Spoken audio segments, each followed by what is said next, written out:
Halloween forever.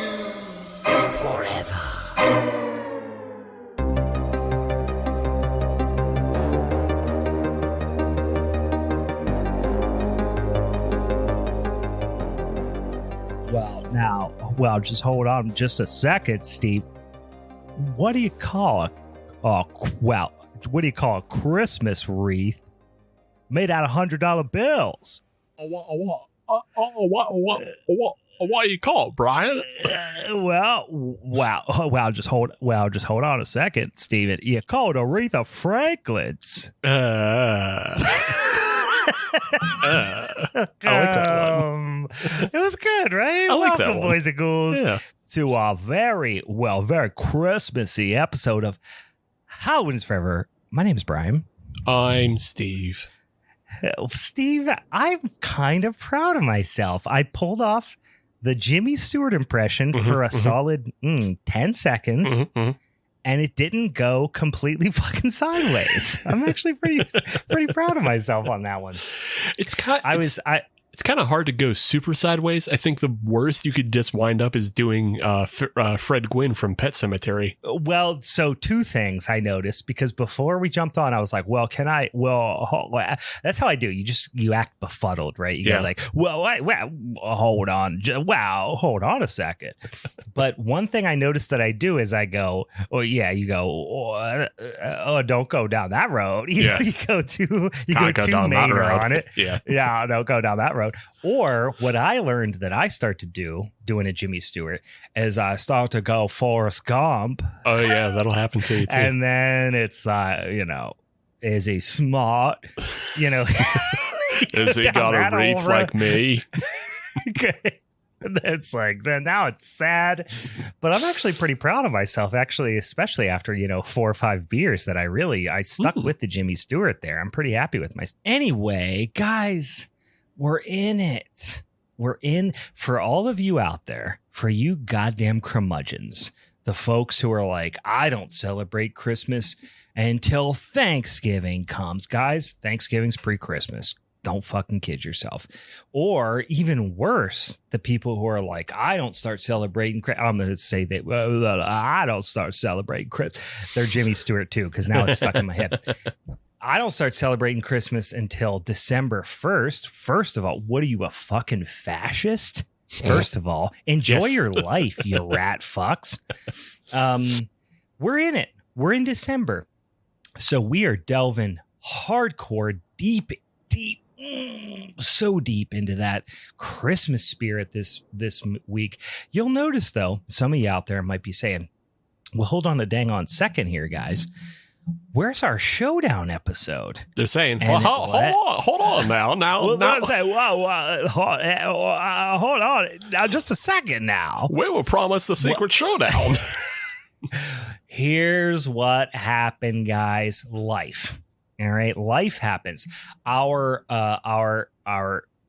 guest, our super secret guest, which for the Secret Satan Showdown for December, had life things, right? So we had to, unfortunately, we don't have a guest for this week. Shit happens. Life happens. Turns out podcasts aren't number one priority in everybody's life. So, unfortunately, our guest was not able to join us. Hopefully, they'll be able to join us in the future.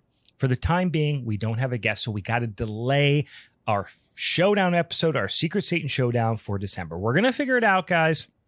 But what this means is you're going to get just an extra minisode. And for all the, those who have been around the old podcast here for a second, minisodes ain't mini. They're full damn length episodes here, guys. So we're going to talk about, this just gives us an opportunity to be a little bit more on topic. For this given week, we're going to talk about a movie that just dropped as a Shudder exclusive, but I think, did it have a limited theatrical run? It may have. Or was it streaming somewhere else? Because it was available. Well, I assume, because like a lot of these, like you can buy them on streaming platforms, but this one came out on Shudder for free. I do think it might have had a 1 or 2 night theater release, maybe. It may have, but yeah, something happened with it. You could find it. People were talking about for about a week in very small doses. Now it's Shudder exclusive. It's streaming for all you Shudder subscribers out there. We're going to be talking about 20 and 23's It's a Wonderful Knife, guys. If you're thinking about it's kind of like It's a Wonderful Life, but it's a knife because it's a slasher film, guys. It's mid at best. We're going to talk about that here in a hot damn second. I disagree. You think it's above mid? Not so much that it's above mid, but goddamn. Here's the thing. In the parlance of the children, mid is a real insult anymore. Yes. Because agreed. Because the younger generation can't have anything that's average. Now, to us, I think, yes, to us, this film is pretty average, but I think there's a lot of good things about it that does set it apart. A lot is a strong word. I think it's mid in the parlance of the times. Well, then I guess we'll get into all. I guess we disagree. Then we might disagree. We might disagree. That's okay. That's going to make it a fun little podcast here for a goddamn second. In any case, before we do that, a couple of things we got to do at the top of the show. As always, I will mention, because I oftentimes forget, we are available. Have you guys heard about these here social medias? There's a whole shitload of them. You got your Facebook, you got your Twitter, you got your dang old Instagrams, you got all those nonsense. We're on all of them. You go out there, you search Halloween's Forever, you'll find us on there. We're a little pixelated pumpkin guy. You'll find us on there. We do spooky ooky shit on the internet all the dang time.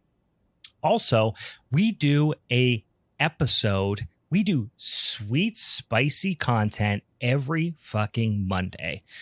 So if you want a podcast to listen to on your Monday commute or whenever the hell you're, going to work or whatever, subscribe, like, follow, whatever the fuck that, the podcaster of choice that you use does, so you can get them dang old episodes every fucking Monday. But before we get into some other orders of business we got to talk about at the top of the show, we got beers. We were talking about them off recording here. Steve went on a little beer shopping spree today. I did a little bit, not quite as extensive probably as you did. But what'd you grab? I had a beer adventure today, just a little bit, and it started with I wanted to go up to Creekside, which is a local place for us, and great spot. Yeah, the Brewery Epic for the holiday season. They released a 6 stout mix-a-pack.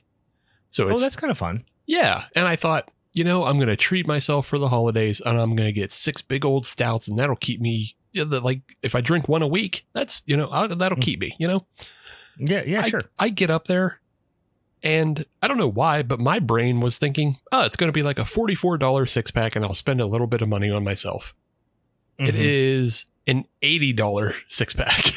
Whoa, Jesus! $80 for now. These are what, bomber size beers? What's the size of these beers? Yeah, they're bomber size. So like they're not. I mean, they're not stovepipes, unfortunately. But it's 6 bomber size. Stouts.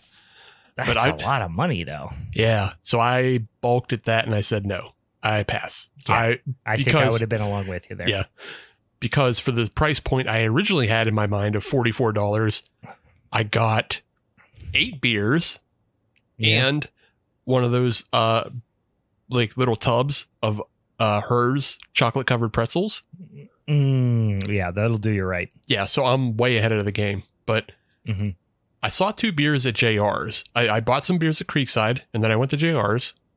And then I saw 2 beers that I want to tell you about because I don't know how long they're going to last. They didn't have that much left there. So I'll tell you about them for you to go get them because I think they might interest you. I'm all ears. From Fatheads, they have released a barrel-aged Doppelbock series.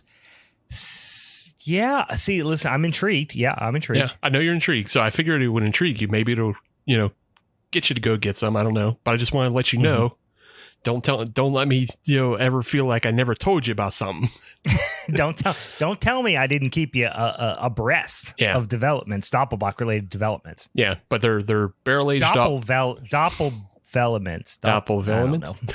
Doppel news. I'm the Doppler radar. Fine. I'm the Doppler radar. There you are. There you go. There was a joke in there. I missed it. You got it. All right. But they're aged in bullet cask barrels. Okay. And they have 2 of them. One is meant to mimic an old fashioned, and one is meant to mimic like cinnamon toast, but it's also aged in the rye barrel. So, okay. Yeah, things to look out for. But that's not what sounds fun. That's not what I'm drinking tonight. All right. What I'm drinking is something to get you mad. You're going to get your anger up the blood. Yeah, you're going to stay mad, Sweaty. So this is, if you're listening to this on Monday, it's my birthday. Oh, yeah. I knew it was coming. I knew it's before, it's between the Thanksgiving, Christmas season here. I couldn't remember. I'm terrible with birthdays. I know like my kids, me, my wife, and barely my parents. So I'm bad with birthdays, but I knew it's coming up. Yeah. See, I know mine, my dad's, and Meg's because they're all in the same month. Oh, that's easy to remember. Yeah.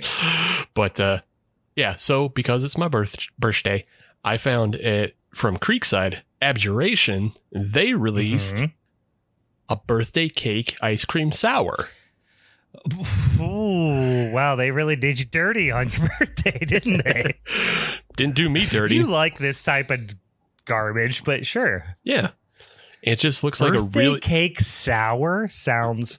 It is the exact opposite of a beer that I would like to put in my face. Oh yeah, that's why I knew it would make you mad. But it looks just like a cloudy fucking like golden ale. It doesn't look, Well, if you held that up and said, "Hey, this is a, slightly hazy IPA," I would have been like, "Okay." Yeah.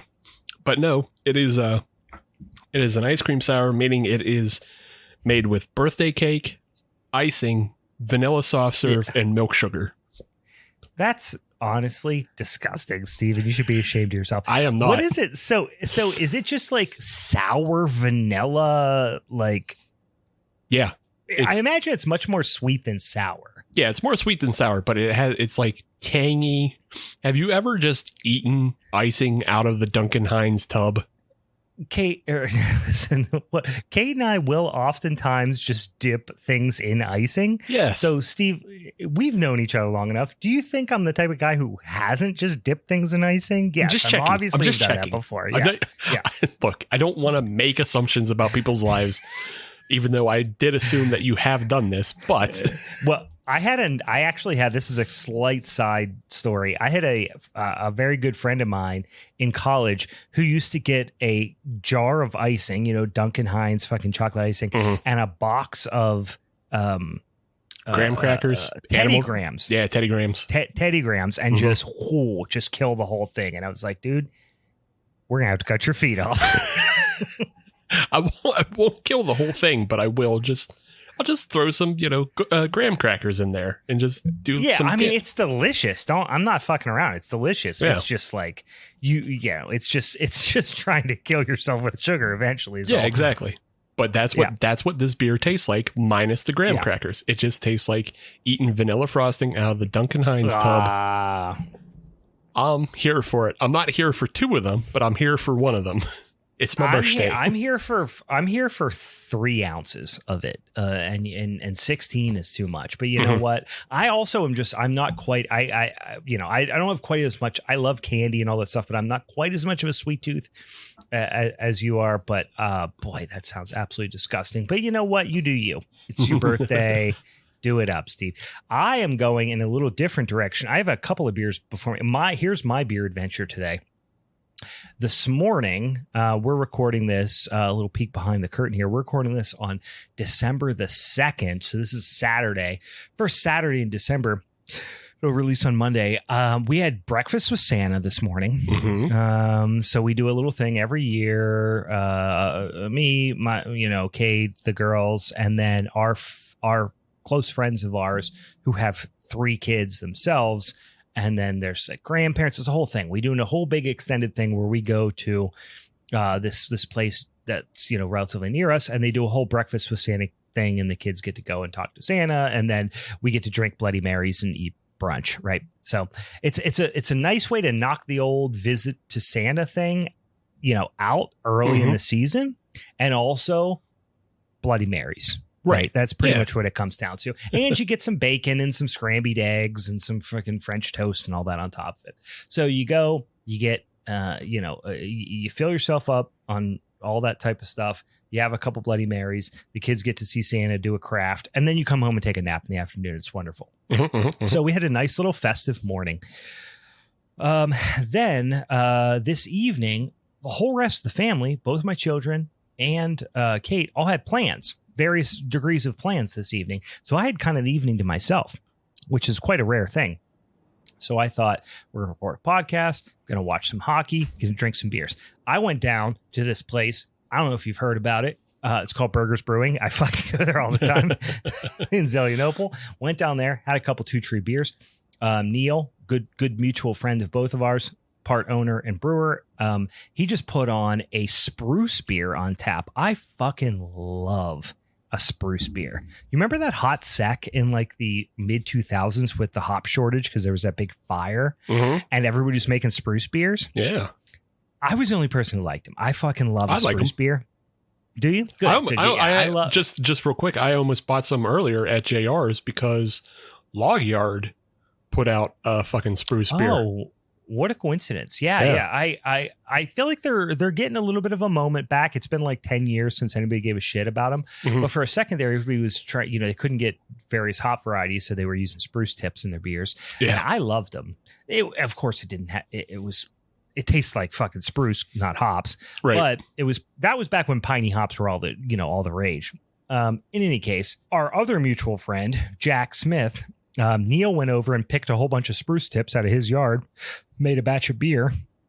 It's essentially an American amber ale with spruce tips and some, I wouldn't say it's a subtly to moderately hopped beer. It honestly tastes like old school Great Lakes Burning River. Oh, okay. Like, malty amber APA. Yeah. But sprucier. Yeah. And it's mellow. It's soft spruce. It's not like acrid and weird. It's so fucking good. So I had that, the Hellas, which is always great. And then I had one other beer. Oh, I had a Schwartz beer as well. And then I came home with a 4-pack of their Fest beer, which has caught quite a bit of attention, on all these, big beer sites and magazines and stuff like that. It got super highly rated, and they still had a few 4-packs of it. So I grabbed a couple of those, and then I grabbed the Deutschland Pills, and I just did pretty much the most predictable shit in the world and grabbed, German style lager beers. But that's what I'm drinking on here tonight. So I had some laggy beers and a spruce beer at Burgers, and just kind of sat in silence and just like stared at the draft board for a solid hour, like just let my brain just went brain death for a couple minutes. It was nice. Hell yeah. Yeah. Cinderlands is another one that does spruce beers as well. They do a spruce IPA. So yeah, they're out there. Yeah, I remember that. And who else did actually? What's the one there in Mars?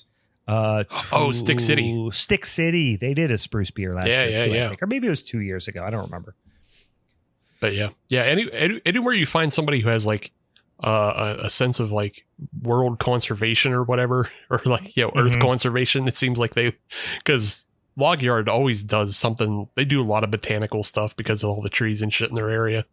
So goddamn trees, they're infested with them. Yeah, I love a spruce beer. I also just love generally herbally, florally, perfumey type of shit in general. So yeah, love a botanical. Here's where we are. We're past the beers, guys. Here, let's talk about real quickly. Before we get into this goddamn movie, let's talk about Patreon. Thank you for those who are patrons on Patreon. We've got Dan in the chat here currently, or in the Discord here currently, who Dan is slowly becoming just like almost a third host on the podcast because he always chimes in and keeps us honest on shit on the recordings, which is always fun. If you like to do that, because we do have a handful of folks who do regularly join us for recordings on in the Discord. If you want to do that, if you want to be a couple of those folks, Dan says no one can fill the bog hag's shoes. Yeah, truth. Listen, we all hashtag truth, guys. We're trying to fill those bog hag shoes. I actually, weirdly enough, my Apple Podcasts started playing after whatever podcast I was listening to the last time Meg was on as a guest, which was back in, I think she was on the Punishment Show for October. Oh, that's exactly what it was when we were talking about after we had done the Halloween showdown. Anyway, listen, the bog hag, she's out there. She's lurking around. She's claiming victims all over the countryside still here, guys. But if you do, want to come in and chill in the Discord and chime in and throw us off our game by throwing funny quips and things like that into the chat, please join us over on patreon.com/Halloween is forever. Steve, tell them a couple, because there's a couple other cool things aside from being part of the Discord that you can join in on. Yeah, so I mean, you jump over there, like he said, you can jump on the Discord anytime. You can leave messages for us, you can leave suggestions for us, and you can be a part of the live episodes, which means almost always you get the episodes early because I have to edit these goddamn things later. So yeah, so you get episodes early, you watch them happen live, you chime in, you get to be a part of the show, we give you shout outs, you go, hey, that's me. You can turn to your girlfriend and poke her in the side, go, they're talking about me. You hear that? That's me. That's what Dan's doing right this very second. But you get all that stuff. Also, I just dropped like a huge 3,000 word essay of reviews and recos of movies I've been watching over the past couple months. I love a sweet sticky reco. Yeah, you get so many recos. You get so many reviews. There's so many goddamn new Christmas horror movies in the last 3 years, but especially this year. It's asinine, really. Yeah. There's so many more. Steve and I watch this goddamn trash so you don't have to, is basically what it comes down to. It's helpful. It curates your tastes, Mm-hmm. So we only got so many times. You're juggling your Christmas vacations and your Charlie Browns and all these types of things. You want to inject some holiday horror, as we all do. Steve will tell you the recos you want to follow versus the recos you want to avoid, because I'm about 1 for 6 this year on fucking new holiday horror movies. You also get recos that aren't holiday horror, because if it weren't for me, I don't know how many you would find out about the 7th Curse. I am intrigued by this, guys. This might actually just need to be a mini-sode regardless of the season. Yeah. This sounds like it has big Boxer's Omen vibes. Oh, it's super big Boxer Omen vibes, but also it's just huge Hong Kong excess from the 80s and 90s. It's like, hell yeah. It's based off a series of novels that were like kind of Indiana Jones inspired from the 80s. Yeah. This movie is out of fucking control, and I swear to God, we will just do it in January. Steve was blowing me up one night. We were texting back and forth about something else, and he was like, complete non sequitur, go watch this fucking movie right now. It fucking rules. Don't be a pussy. Go fucking watch it. He just started blowing up about this movie. So I haven't had a chance to do it yet, because I had to watch this movie and a couple other ones we got, but it's on my radar. Mm-hmm. What's it called again? Sorry, one more time. The 7th Curse. The 7th Curse. Yeah, I want to say the 7th Omen, because I was thinking the Boxer's Omen. Yeah, the 7th Curse. So I'm intrigued, man. This sounds right up my alley.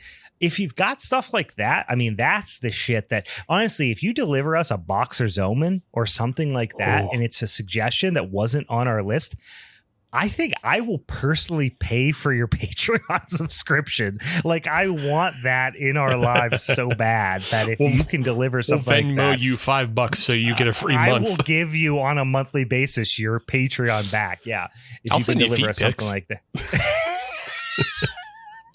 It's not what I expected you to say. Steve will send you feet pics. I'll say my feet are gross, guys. Mine too, but which might be better. Yeah, I don't know. I don't know what the feet pic market looks like these days. Anyway, if you want to support us by giving us paper monies, it's a small amount, but you can get a lot for it. Over on the Patreon, go to patreon.com/Halloween is forever. Or if you go to one of our social medias, you just go to Halloween is forever, for example, on Instagram or on Twitter. You can go to our links and you'll find a link to our Patreon on there. And then you can support us that way and be part of the whole nasty business that we do here on a weekly basis. Yeah. All right. That said, let's get into this fucking movie, because I've heard a lot of talk about this movie, and it definitely feels like a movie that looks on the surface like it's going to be a lot of fun. And then when you watch it, It's just a little bit of fun. That's kind of how I would characterize this movie, because you look and you're like, oh, Justin Long, genre darling at this point, right? Justin Long. Then you see a Joel McHale. Everyone likes Joel McHale. Who doesn't like Joel McHale? He's a fun guy, handsome bugger. But then you watch it, and then this was slapped together for dum-dums, I think. I don't know. We'll see. We'll see what you think. But I honestly, Steve, you saying that saying mid is perhaps harsh. That is the nicest thing I've heard anyone say about this movie. Yeah. I mean, I just feel like the way people react to things nowadays, if you say something's mid, they actually just mean it's shit. You know, like they don't. Yeah. The vernacular is all fucked up. Because when I say mid, I because I'm an old person, when I say mid, I mean like, oh, it's okay. Yeah, okay. So I didn't hate it. I totally agree. Like, I totally enjoyed watching it. I will probably never watch it again, but I also am not mad that I watched it. That's what I mean by mid. If we're looking at a scale between Christmas, Bloody Christmas, and The Killing Tree, this movie's in between it. It's in the mid. It's middle. That's fair. It's not the Killing Tree. That I wish harm upon the people who made that movie. Right. That's not what I feel here. This is just a lazy Christmas exploitation cash grab that made me smile a couple times. Yeah. Which is like, cool. All right, fine. It's cool. Yeah. I watch Hallmark Christmas movies, guys. Right. You know what I mean? So like, so your brain is already cooked. You know. I'm sure you recognized a lot more in that filmmaking, between this movie and those, than I would have, because the quick wrap up. It felt the whole and we'll get to it. I'm not going to spoil it, but like the quick and dirty wrap up of all the loose ends in 3 sentences reeked of Hallmark Christmas movies. And guys, this is a little bit of a tangent here, but we didn't really talk about it that much, but we do this thing where we watch fucking, if you subscribe to the Patreon, not to belabor it, but we do this thing where we watch all of the goddamn piece of shit Fast and the Furious movies on a Patreon exclusive podcast. It sucks. It's fun to listen to, but watching them sucks ass, and it's Steve's fault. And it's a psyop, and the government and all my loved ones are plotting against me, and Steve also. But I am thinking about how it would play out if after we do all the Fast and the Furious movies, we start watching Hallmark Christmas movies. I watch them, but they are like background noise. Yeah. You know what I mean? To me. Or they're white noise with Christmas lights. Yeah. You know, that's kind of what they are. This feels like that, but with a couple of moderately flashy horror scenes and a couple of like notable faces, I guess. Yeah, and I feel the same way. I just don't feel like as negative about it. It's just there, and I think it'll be a lot of fun for people who aren't old and jaded like us. You're probably right. And that's who it's made for. Yeah. And the other thing it does is it crosses just enough genre lines while still being like really wholesome and all that. It feels much more for, I don't want to say, it feels much more for like secular families who have like no real Christmas tradition that's revolved around the religion, but they still like buy each other gifts and they like put a tree up. So it's not, it's for families who still have fun on Christmas and want to have like Christmas things going on, but you don't want to get into like the Orthodox mass from the way January 7th is, where like everything is just in Latin and swinging incense and shit like that by candlelight. Well, it's interesting because I was raised, and we've talked about this, especially back in some of these Showdown episodes when Meg was on the show, because for those of you who are new to the show, Steve and I were both raised quite religious, quite Christian. Although different sects, I was more, I was very Lutheran. I was raised in a very Lutheran environment. Steve, you were more orthodoxy, really. I was raised really, really Catholic, but I have. Oh, I thought it was. I knew it was more conservative. But I couldn't remember. Yeah. Yeah, but I have Orthodox roots. Okay, that's what like half of my family was like Orthodox, and then my mom converted to Catholicism, which is just like you get 2 Christmases if you want it. They're both like really sad and upsetting, but like you can have them. I love two upsetting Christmases are better than one, mediocre Christmas. But then Meg was not religious growing up. So we would do a lot of like explaining of various religious rites and weirdness and stuff like that. It's weird because I am not by any stretch of the imagination religious now, and my family, and we don't raise, our kids religious, not to get too granular on this, but, Kate was raised super Christian, super Roman Catholic, Irish, Roman Catholic family, all that sort of thing, but doesn't practice now. And, that's where we're at. But we both have a real nostalgic affinity for the slightly religious toned Christmas. You know what I mean? Like, not like that. I'm like, I need to watch, I need to like sing, Hark the Herald Angels Sing, or something like that. Yeah. I don't listen to secular Christmas music, but I do find myself like when my kids are like, oh, so-and-so at school said hell. And I was like, hell's not real, kids, don't worry. And then 5 seconds later, I'm like, hark the Herald Angels.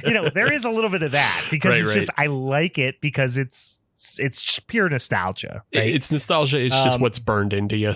Like, It exactly is. If you woke up Christmas morning and somebody had that fucking morning mass on, like, you probably wouldn't notice it. It wouldn't, ting you. Like, you would never put it on, but it wouldn't make you change it either because you just walk past it. No, it would just be background noise for me. Yeah, 100%. And this movie, I could see, like, because I actually got a little bit of the true meaning of Christmas stuff from this. So like when I think about Christmas movies, I'm a big fan of Christmas movies and shows and specials and all that stuff.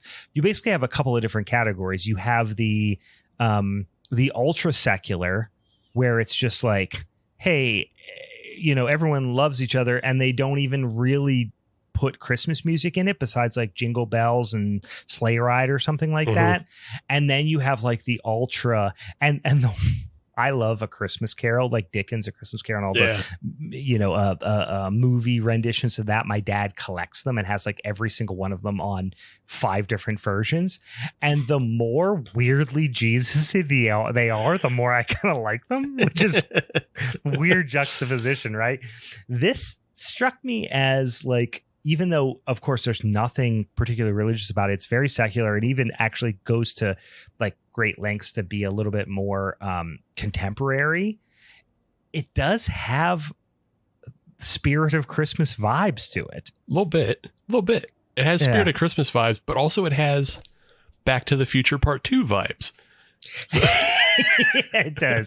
They try to blame it as we're getting off on quite a tangent. Let's get into the movie here because it does have that, but it also, it's called It's a Wonderful Knife. So for those of you who've seen, of course, the holiday classic, It's a Wonderful Life, that's pretty Jesus-y. They don't flat out say Jesus-y, but like they do talk about, the afterlife and angels and shit like that, right? I mean, Clarence literally talks to God at some point, right? Like, yes, in the opening, literally in the opening scene, it's like 2 stars just glowing, and it's like 2 stars talking to each other, and one of them's like, God said you got to do this, and you got to do this to get your wings, and it's like really talking about the nitty-gritty hierarchy of angels within God's domain, which is like, again, weird in a weirdly like attractive to a secular group way. Anyway, they bite on that in this movie, but it's obviously it's a fucking slasher movie, and they go in the other direction quite a bit. But let's get into it a little bit and just the main characters, because there actually are some, like, Kate was watching this with me. And for those of you who don't know Kate, my wife, who's like, she knows, My wife. She knows about horror. She identifies tropes. She's not by any stretch of the imagination as much of a fan as I am, but she is knowledgeable enough where she can pick up on, surface level tropes without even watching. Like, she was working on something at her computer and she was just like, is that Justin Long? Like, what the fuck? You know what I mean? And she was like, because she knows that he's come up on some stuff in recent years. But here's how this starts. And they do a little misdirect, right? So you first get introduced to Justin Long's character. His name's Henry Waters, and he's just like a silly real estate douchebag. That's how they introduce him. He's an asshole. He's like trying to, money hungry, grubby asshole real estate dickweed in the town. He's got like big fake teeth, like veneers and that sort of stuff. You get introduced to his brother who's like brain damaged. His name's Buck. He's kind of a funny character, but he could have been funnier. I don't know. He could have been funnier. This opening scene though is like when I was kind of, it just got me on board immediately because they're doing the tree light up, and just the way Buck is shocked that a tree lights up just had me laughing. Well, this is the thing is like I got this movie was a real up and down for me because I was like, oh, this is going to be great. And then I was like, oh, this sucks. Oh, no, maybe it is going to be great. Oh, that's going to be suck. So it was very up and down for me. But like Buck was a character I kept wanting more from because they promised so much. Buck was going to be, I love a stupid character. Listen, I'm a Simpsons fan, born and like I grew up a diehard Simpsons fan. So I love a stupid character. Yeah. It's the funniest thing to write. It's the funniest thing to watch. Just gradations of stupid is the Simpsons. Like, it's so funny. Yeah. Yeah. And I thought that was what Buck was going to be, but then they never really brought it home. But you get the Waters family, right? And at first I thought they were going to be like the gemstone, righteous gemstone kind of thing, but they weren't. They're really the only characters that matter are Henry Waters, which is Justin Long's character. He's the head of the company. He's the fucking golden child. Their dad, who is apparently like a little bit of more of a softer, full-hearted kind of guy who ran the company. He died. The son, Henry Waters, aka Justin Long's character, is kind of like cutthroat, super egotistical, super money grubbing kind of asshole. And then you have the dickhead brother, Buck. That's the only parts of the family that matter at all. Then you get introduced to the Carruthers family with David, who is Joel McHale. So at first you think it's going to be really centered around those two characters because they're certainly the most, recognizable performers in there. But you have Winnie, who's his daughter, who is, let me bring it up here. Winnie is played by, she's recognizable. Like you're I don't know what else she is. Jane Widdop. Off the top of my head. Yeah, Jane Widdop, who is in, I'm bringing it up right now. She's in Yellow Jackets, which is a show I haven't watched. Same. That's where people would recognize her the most, I assume. Yeah, because that's the Christina Ricci show, right? That's the one. Okay, so she was in Yellow Jackets, The Kicks, Deadly Daughter Switch. I don't know, some other stuff. I would imagine people who know her from Yellow Jackets, but I have seen her face before, that's for sure. And she is really, by all accounts, she's the protagonist of the film. She's David, aka Joel McHale's daughter. You also get Jimmy, who is Winnie's brother. You get Gail, who is like the gay aunt, and then her partner, wife, whatever. And then there's Mom, who like plays a relatively minor role. Anyway, there's a project. So this is very set up. Like this is where the misdirect happens. But you've got the jerk family, who's the Waters, and you think, oh, Justin Long's character, he's the Mr. Potter, right? Equating it to It's a Wonderful Life. And then you think, the Jimmy Stewart character is going to be Joel McHale. And they're saying, oh, we're building this big project. It's called Waters Cove.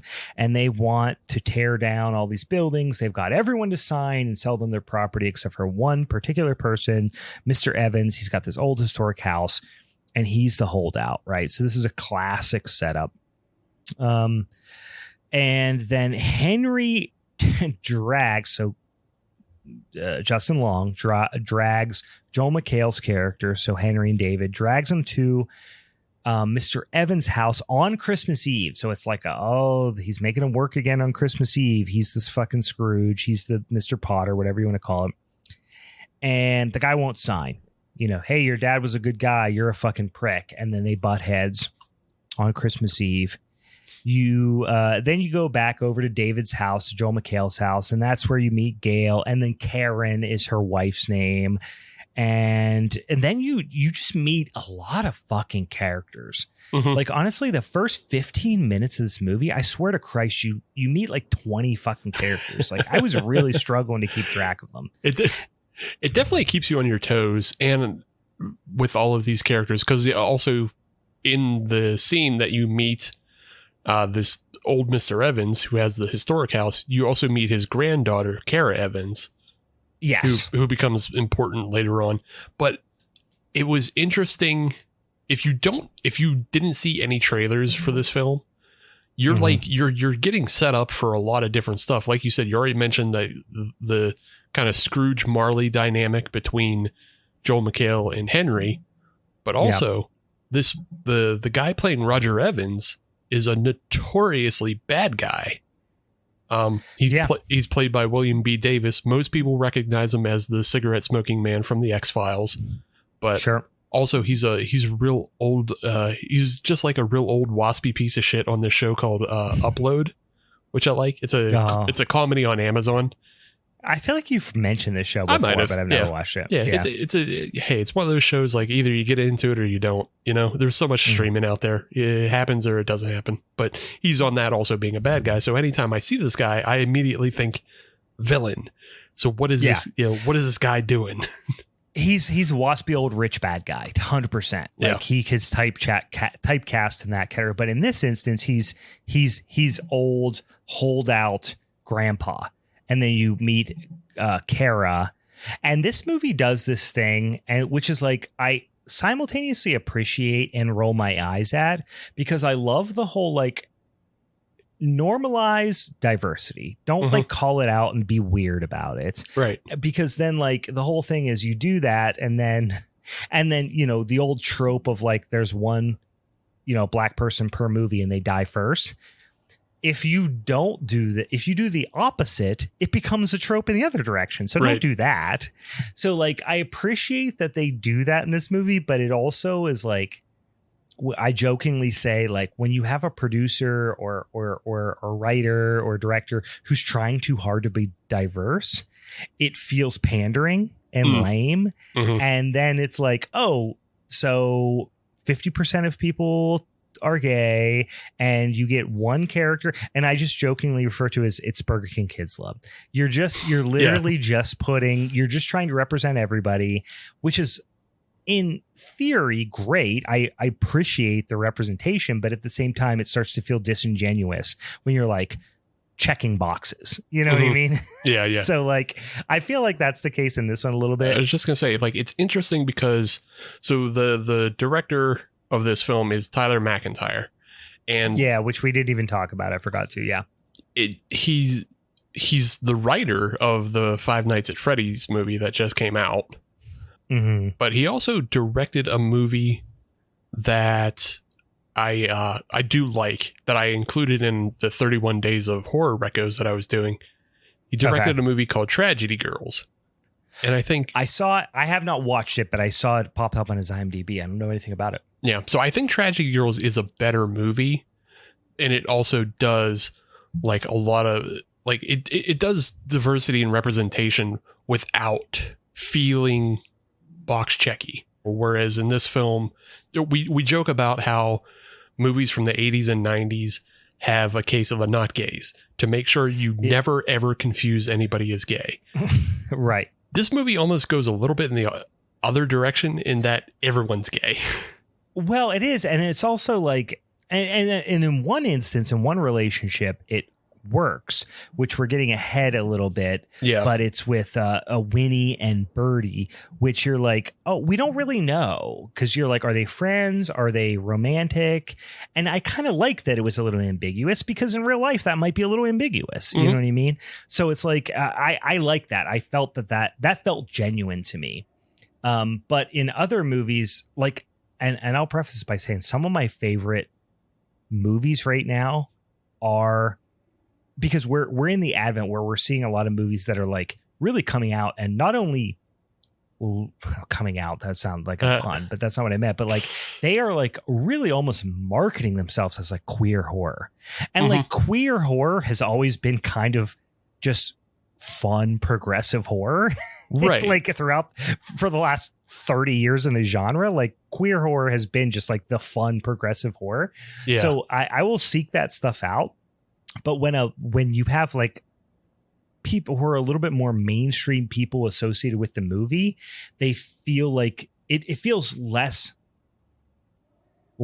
like we're doing this with a subversive spirit of representation of like it's like the difference between like this is a sucky analogy, but it's like the difference between Minor Threat and Green Day. You know, it's like one of them is fucking punk rock and like against what is cool and like is like genuine, and the other one just seems like corporate bullshit. You know what I mean? Yeah. So it's like that's kind of what it feels like to me, is like this feels like checking the box, whereas like Knife Plus Heart or something feels like it's sticking it to this, or the people who made this movie. Yeah. Or even just trauma movies. I mean, they just cast whoever. They're not casting to check a box. Like, if you're queer, who cares? They come on board.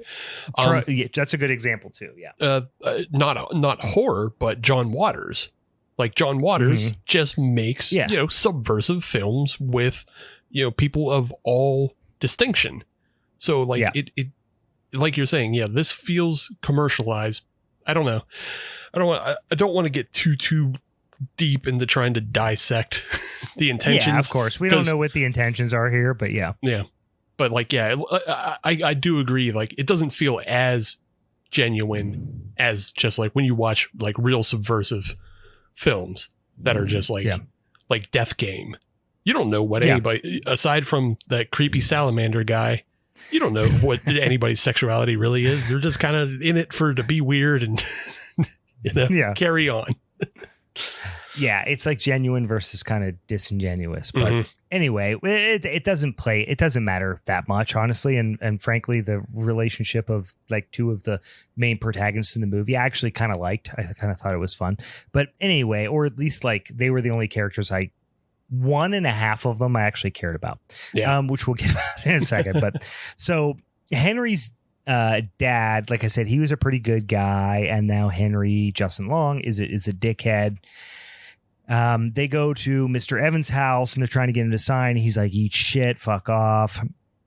And then that's where we meet Kara. So Kara, we learn in a second, is very good friends with Winnie, and Winnie is kind of the goody two shoes, I would say, of like her kind of high school friend group here.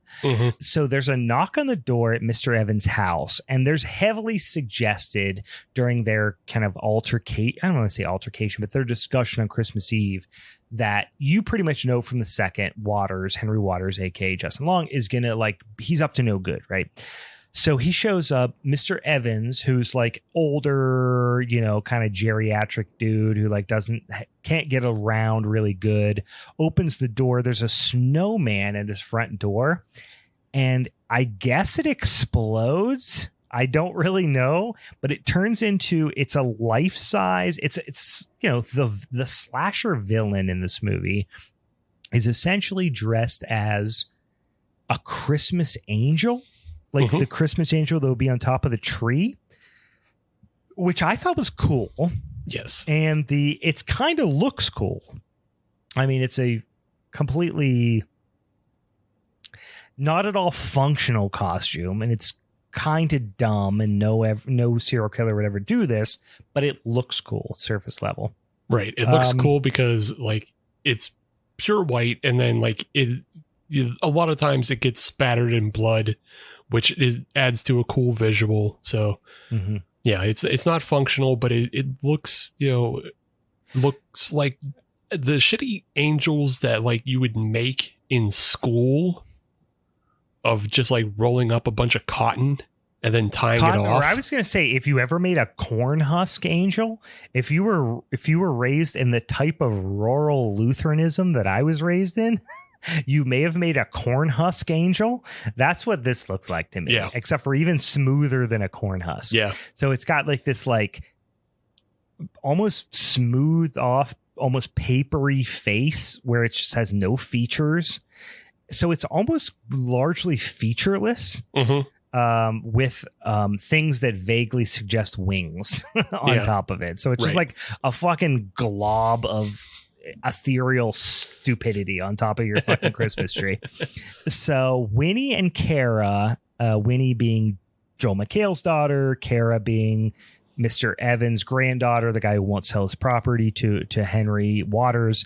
They're at a high school Christmas party, which is, they're fucking, going to get all fucked up and do high school things. You get introduced to so many characters. You have like Robbie, who apparently is Winnie's boyfriend. You get introduced to this, like, they call her Weirdo, which is just like she's the misanthrope, outsider girl in the school who shows up to the parties. You just get all these various characters. It's really hard early on to keep track of them. And honestly, very few of them matter. So it doesn't really, who cares? But Kara's boyfriend, who I literally don't know his name, gets impaled in the back of the head while they are kissing. And she doesn't notice until blood goes into her mouth. Like, so you get a pretty good idea of the I guess the amount of disbelief that must be suspended in this movie pretty early on. Yeah. Which, look, I like this simply because, and I just liked it simply because we watched the Thanksgiving trailer not too long ago for when doing the Thanksgiving episode. And in that trailer, there's a scene where Eli Roth is getting head from somebody, and his head gets cut off while she's sucking his dick or eating his ass even. And I mean, it's ambiguous, but there's a lot going on. Yeah. But then she doesn't notice. So like, she doesn't notice while she's eating ass that somebody's head got removed. So I don't know. I just feel like it fell into that realm, and I'm just like, yeah, I'm here for it. Whatever. Be silly. Yeah, I wasn't mad. I was just, it told you the score. Right. It knew what you were here. It told you what you were here for, rather. So the one thing I can say at this point is like, I knew right away this was not going to be a scary movie. And I'm not scared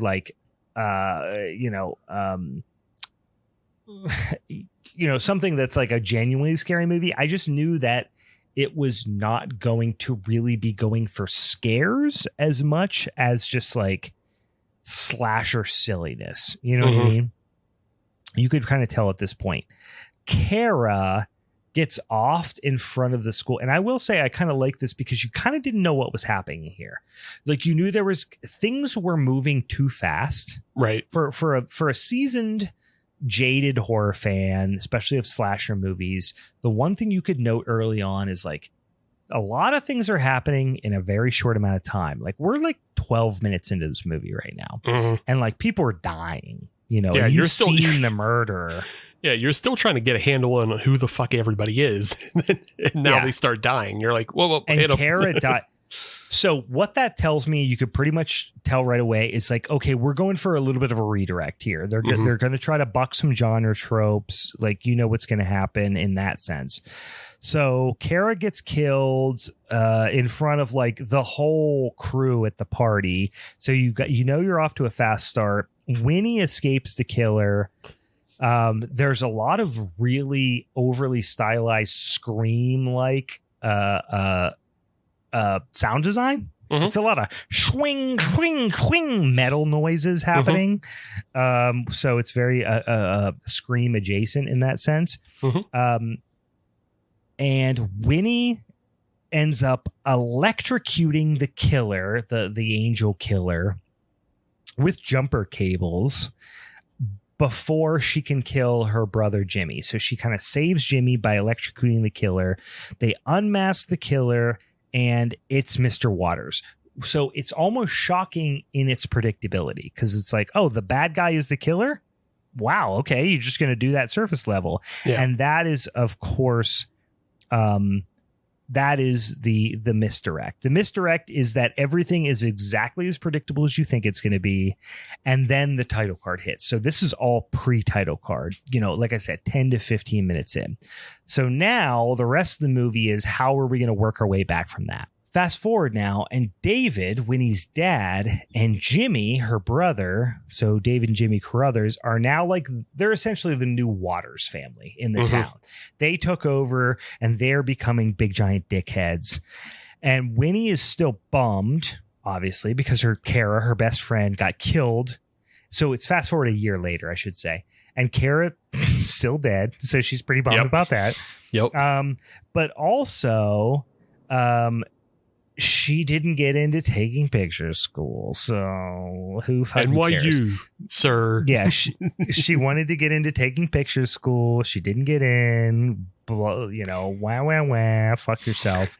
But as a person who couldn't afford to go to NYU either, this resonated with me, because actually I couldn't have afforded. Listen, no one can afford to go to NYU. Get over it. You know what I mean? Unlike this girl, though, I actually did get in, but fuck her. Well, listen, I wouldn't have fucking got in anyway. So, no one's getting into NYU. So quit fucking bitching. Unless your parents already fucking have a place in Nantucket Island, you're not fucking going to NYU. Yeah. But so there's this whole thing about she's sad. Oh, Kara died. Oh, I didn't get into picture taking school. Blah, blah, blah. So everyone is kind of getting in the spirit of Christmas. It's a year later, right? Except for Winnie. She's got so much sad, and she's got so much literal sad makeup on. It's it's kind of wild. It's it's heavy handed, we'll say. Yeah. So they're really trying to portray her as everyone got over the tragedy that happened last year except for her. That's the message. Weirdly enough, they're just walking down the street, having a holly jolly Christmas. Buck, who is Henry's brother, corners her on the street and does this whole threatens her life thing on the street. Nobody really makes that big of a deal about it. But it's I don't want to say it's a red herring, but it's is Buck the killer now? You don't really know. But anyway, why was Buck mad at her? There's a lot of how should I put it? There is a lot of theoretical confusion where people don't seem to understand the score. Characters in this movie don't seem to understand past events. I'll lay it out that way. Like you're saying, this movie is so good at being kind of like a Hallmark movie that motivations are a little lazy, and they're not, and because things have to wrap up nicely, but also the thing is motivations have to change when we move into the other universe. Yeah. So in this universe, Buck is obviously incensed with his brother being killed, and Buck, for all intents and purposes at this point, probably was just being taken care of by Henry. You know what I mean? Yes, that's pretty clear that's the case, but does Buck not understand or accept the fact that his brother was caught red-handed as a murderer and that she killed him in self-defense? Because Buck is holding some sort of a grudge against her as if it was a judgment call. But Henry was actively trying to kill her or kill her brother when she killed him in self-defense, but Buck doesn't seem to understand that. This is just the law of stupid white trash, Brian. Stupid white trash will just take blood debt anyway. They don't care if somebody was doing crime. they will just avenge that person otherwise, because, blood is thicker than water, and it doesn't matter what the law says. Buck is just that dumb. Buck just saw his family get killed, and, probably the cash cow, the reason why he was able to live a somewhat comfortable life. His life, we don't see enough of his life to know, like, that he's probably fallen on super hard times. Well, and we didn't even see much before that. We just knew that he was like this, like, Instagram douchebag who was like sending dick pics on the internet. That's all you knew about Buck. And then you came to learn that now he is destitute. Yeah, and that he was also like, he was just the JV football coach. Like, he's not making a lot of money off that. That's what he does. He didn't care. He was just riding his brother's coattails. Anyway, now Winnie's family, although they are very successful because the Waters family are destitute now and or dead, so they kind of took their place, and David Carruthers, Winnie's dad, was Waters' right-hand man. Now he's picked up the mantle. He's off and running, but financially speaking, but now her whole family sucks, right? So they bought her. There's this whole thing where it's like, again, this is just inconsistencies. And I'm like,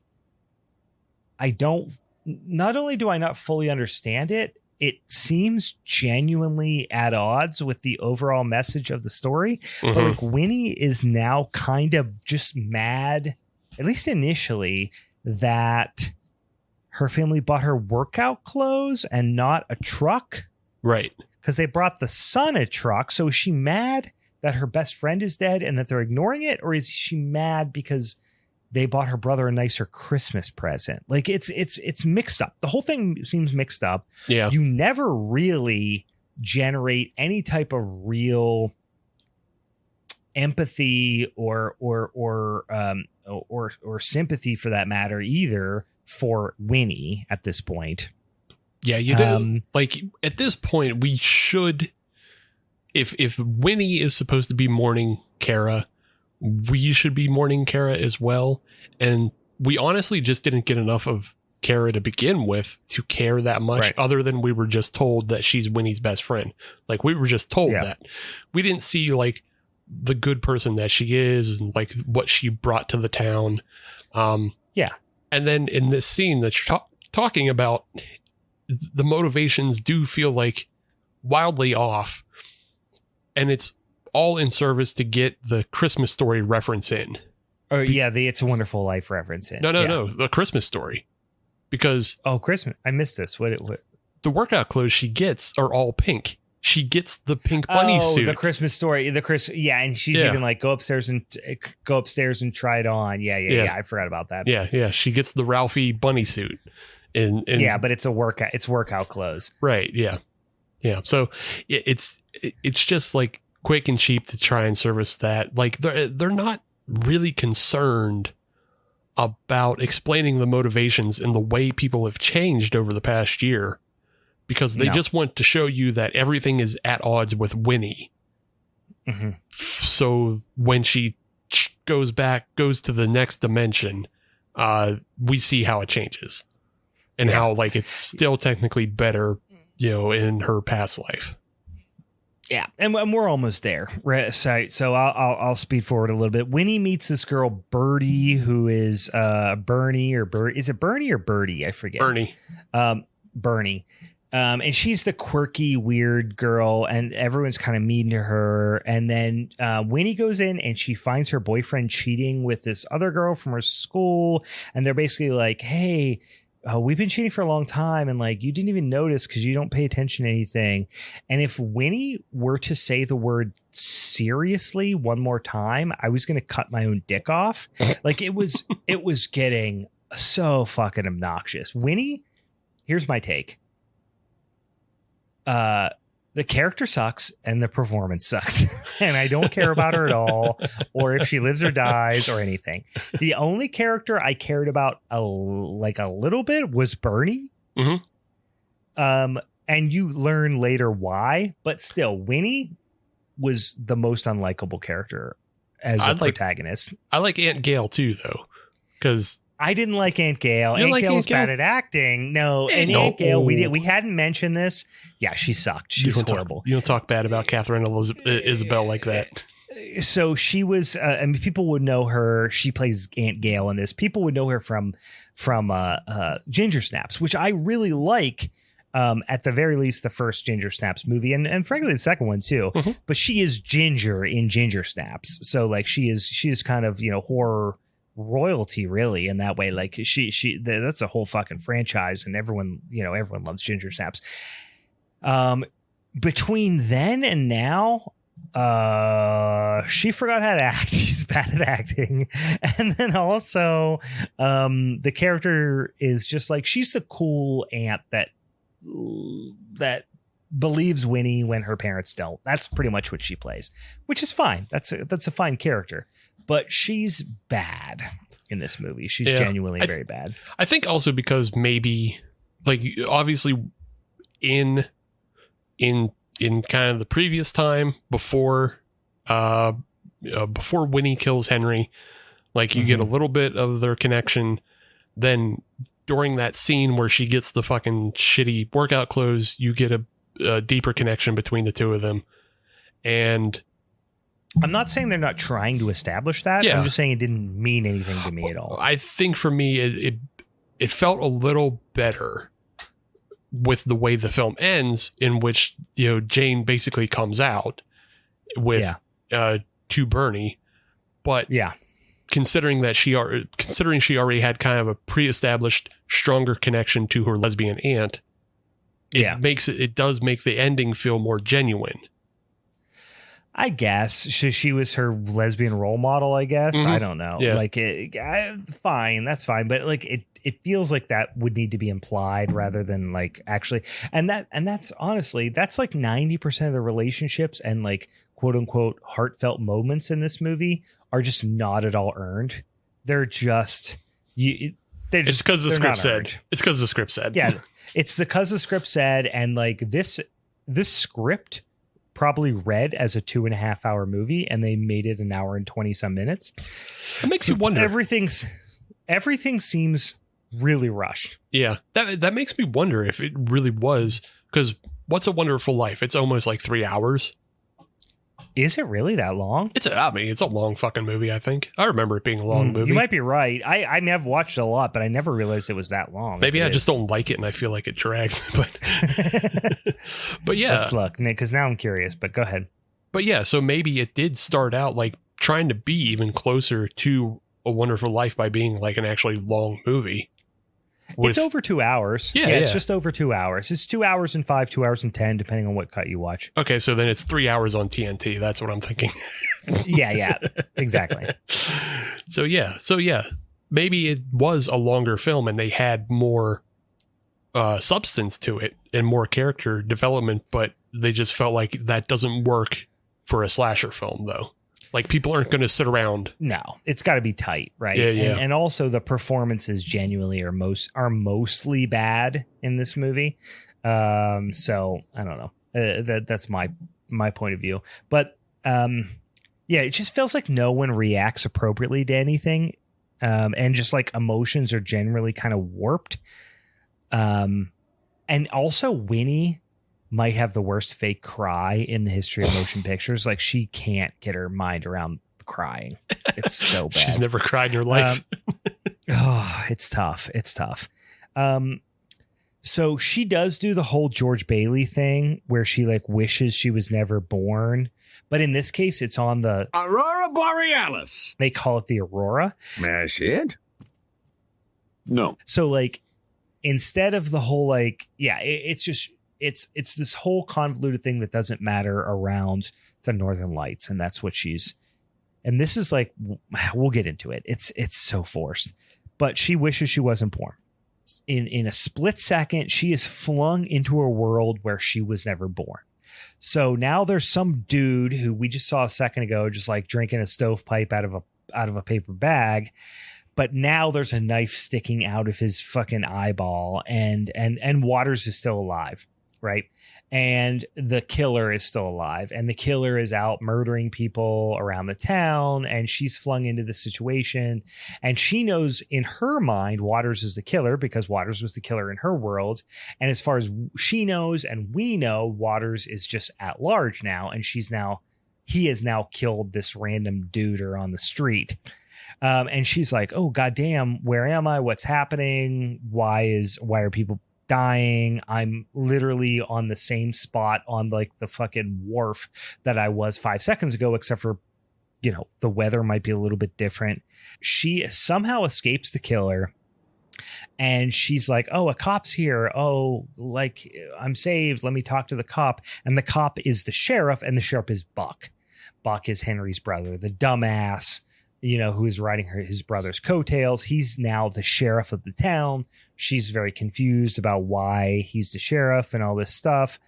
And she starts to learn that the whole town is aware of an ongoing serial killer that they call the Angel.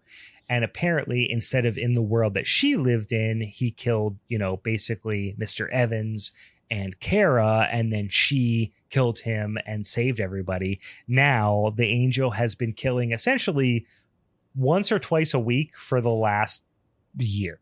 Yeah. Right. So he has like 27 or something victims at this point. Yeah.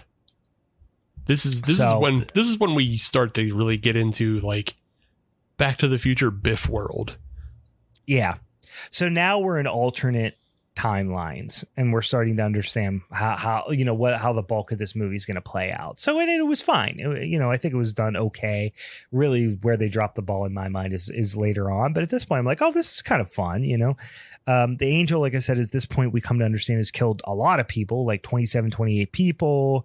And you think, oh, it's Henry Waters, right? She was never here to save the town from Henry Waters. So he's just went on doing his killing, and he has put his brother in charge of the town as the sheriff to either protect him or be too dumb to catch him, right? Mm-hmm. So he's been now killing for a year or more. And now Waters also is the mayor. So he has become the mayor of the town. And basically it's Mr. Potter from the original movie, but this is what happens when Waters goes unchecked by good people like herself, presumably. Mm-hmm, mm-hmm, mm-hmm.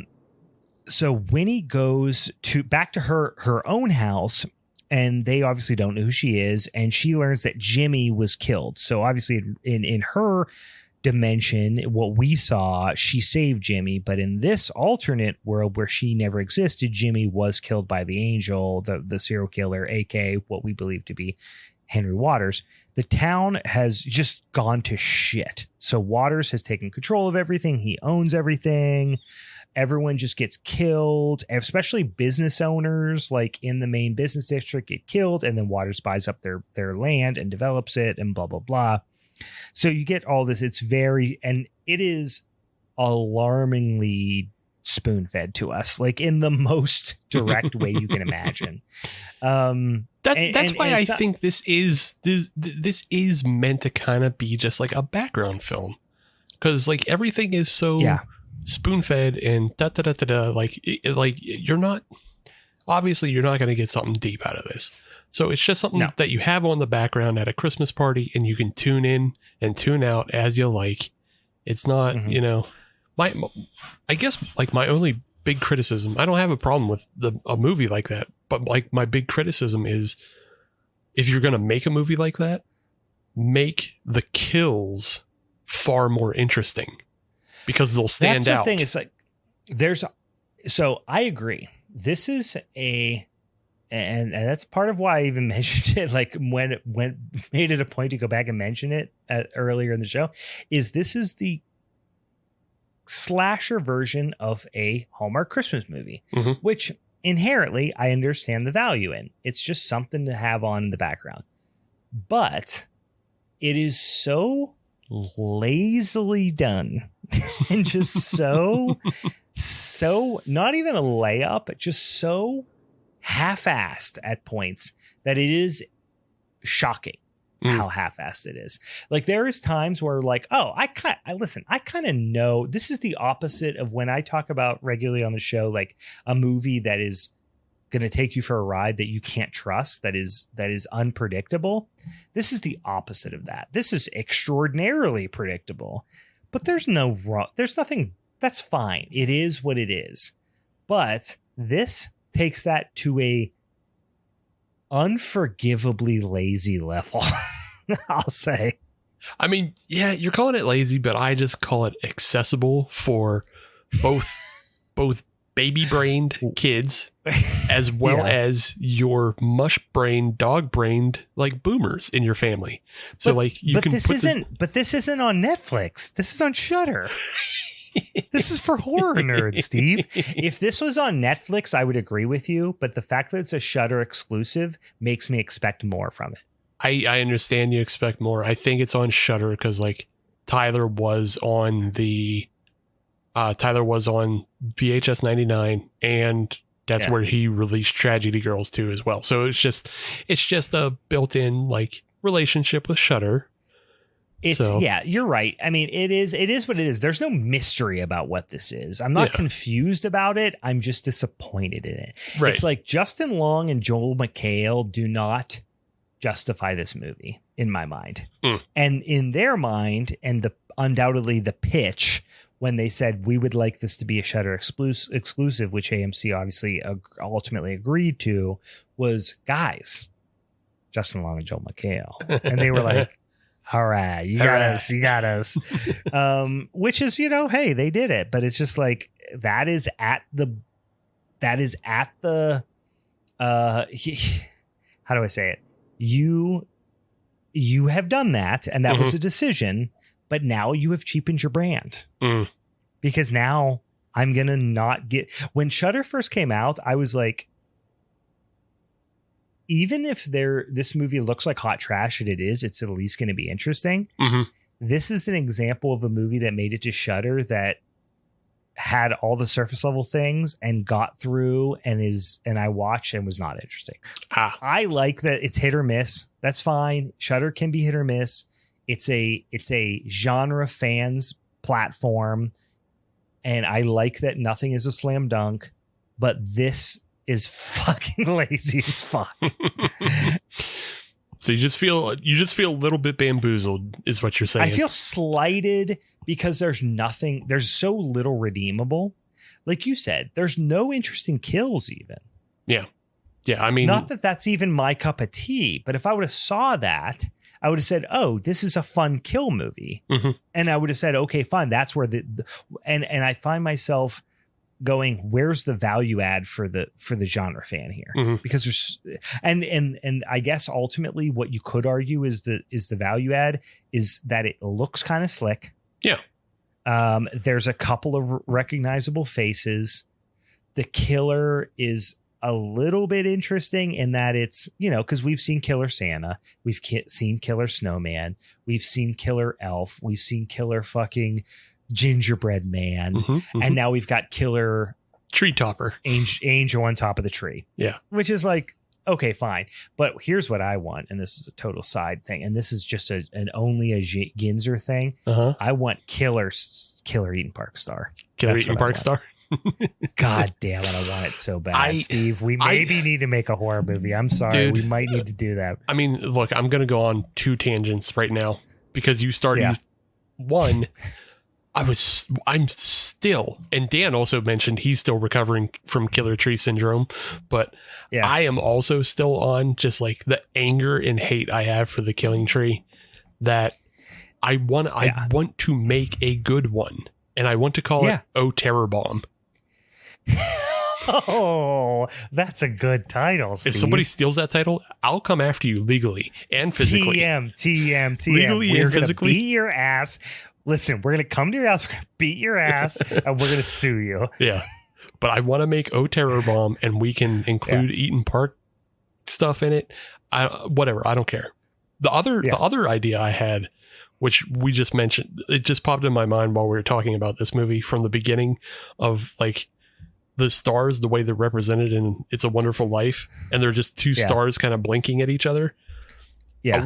I want a film that's more about the biblically accurate angels coming to Earth. Oh, like they're giant, like children of the Nephilim. What are the fuck the giants? The children of the called? Nephilim and the Seraphim, and they're just like spinning collections of eyes and wings. Yeah, hell yeah. Yeah, I just thought that would also be fun. It's fucking terrifying. But the whole time you're showing that shit on screen, it's all like wild ass CGI. Yeah. It's just like silence. Exactly. Yeah, hell yeah. And it's just all like right, people's heads exploding out of fear and just just taking it to like a level that's completely unrecognizable as a Christmas film, but there's still like the dressing. Yeah, guys. Check us out on our GoFundMe. It's link in the bio. This is what the Patreon's for. Watch this. If enough of you sign up for the Patreon, we can make a terror bomb. We're doing it, guys. Come on, get your shit together. All right. I listen. My brain's spinning, and I want to go in that direction. We're gonna need to talk about this. Yeah, the brain's spinning. I'll get us back on track because there's something you mentioned about like how this film has the dressing, and I do like the production design, even though it is very simplistic in the way it's done. It's done in such a way that is simplistic and slick.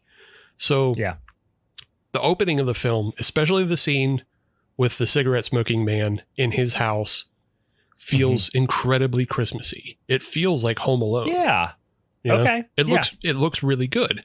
The scenes after we switch to the new world, everything loses its color and its flair. It basically dives into blacks and blues, and it does. It's so blue, and normally I'm a fan of Christmas blue, but this is just it sucks the life out of the visuals. Yeah, and it's meant to, because like the only person you see wearing red is Winnie, and Bernie has a couple splatches of color on what she's wearing. So like you're supposed to just see this world that is just devoid of Christmas cheer, devoid of color. You know, I wouldn't have been surprised if they actually just went full black and white. And if there isn't maybe a cut later on that they do that. I mean, I could see that. I appreciate the visual storytelling, but at the same time, it's like, get out of your own way. You know what I mean? What was the movie we talked about last year where there's a fucking robot killer Santa? Christmas Bloody Christmas. Ruled? Yeah. Christmas Bloody Christmas. Yeah. That movie, even at its most heightened, dangerous moments, still felt Christmassy, because even fucking Santa's laser eyes were green and Christmassy. You know what I mean? Yeah. It's just fucking ruled. Like just take a fucking note. I don't know.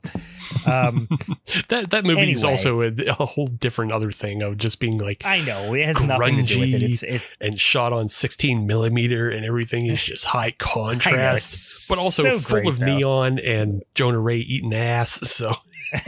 Yeah, it's so fun. This is such a fun movie. Anyway, go watch that movie, by the way, if you haven't. Yeah, I can't wait I'm going to watch it tonight. I'm going to drink 5 more of these beers. Watch that tonight. Fucking pass out on the couch.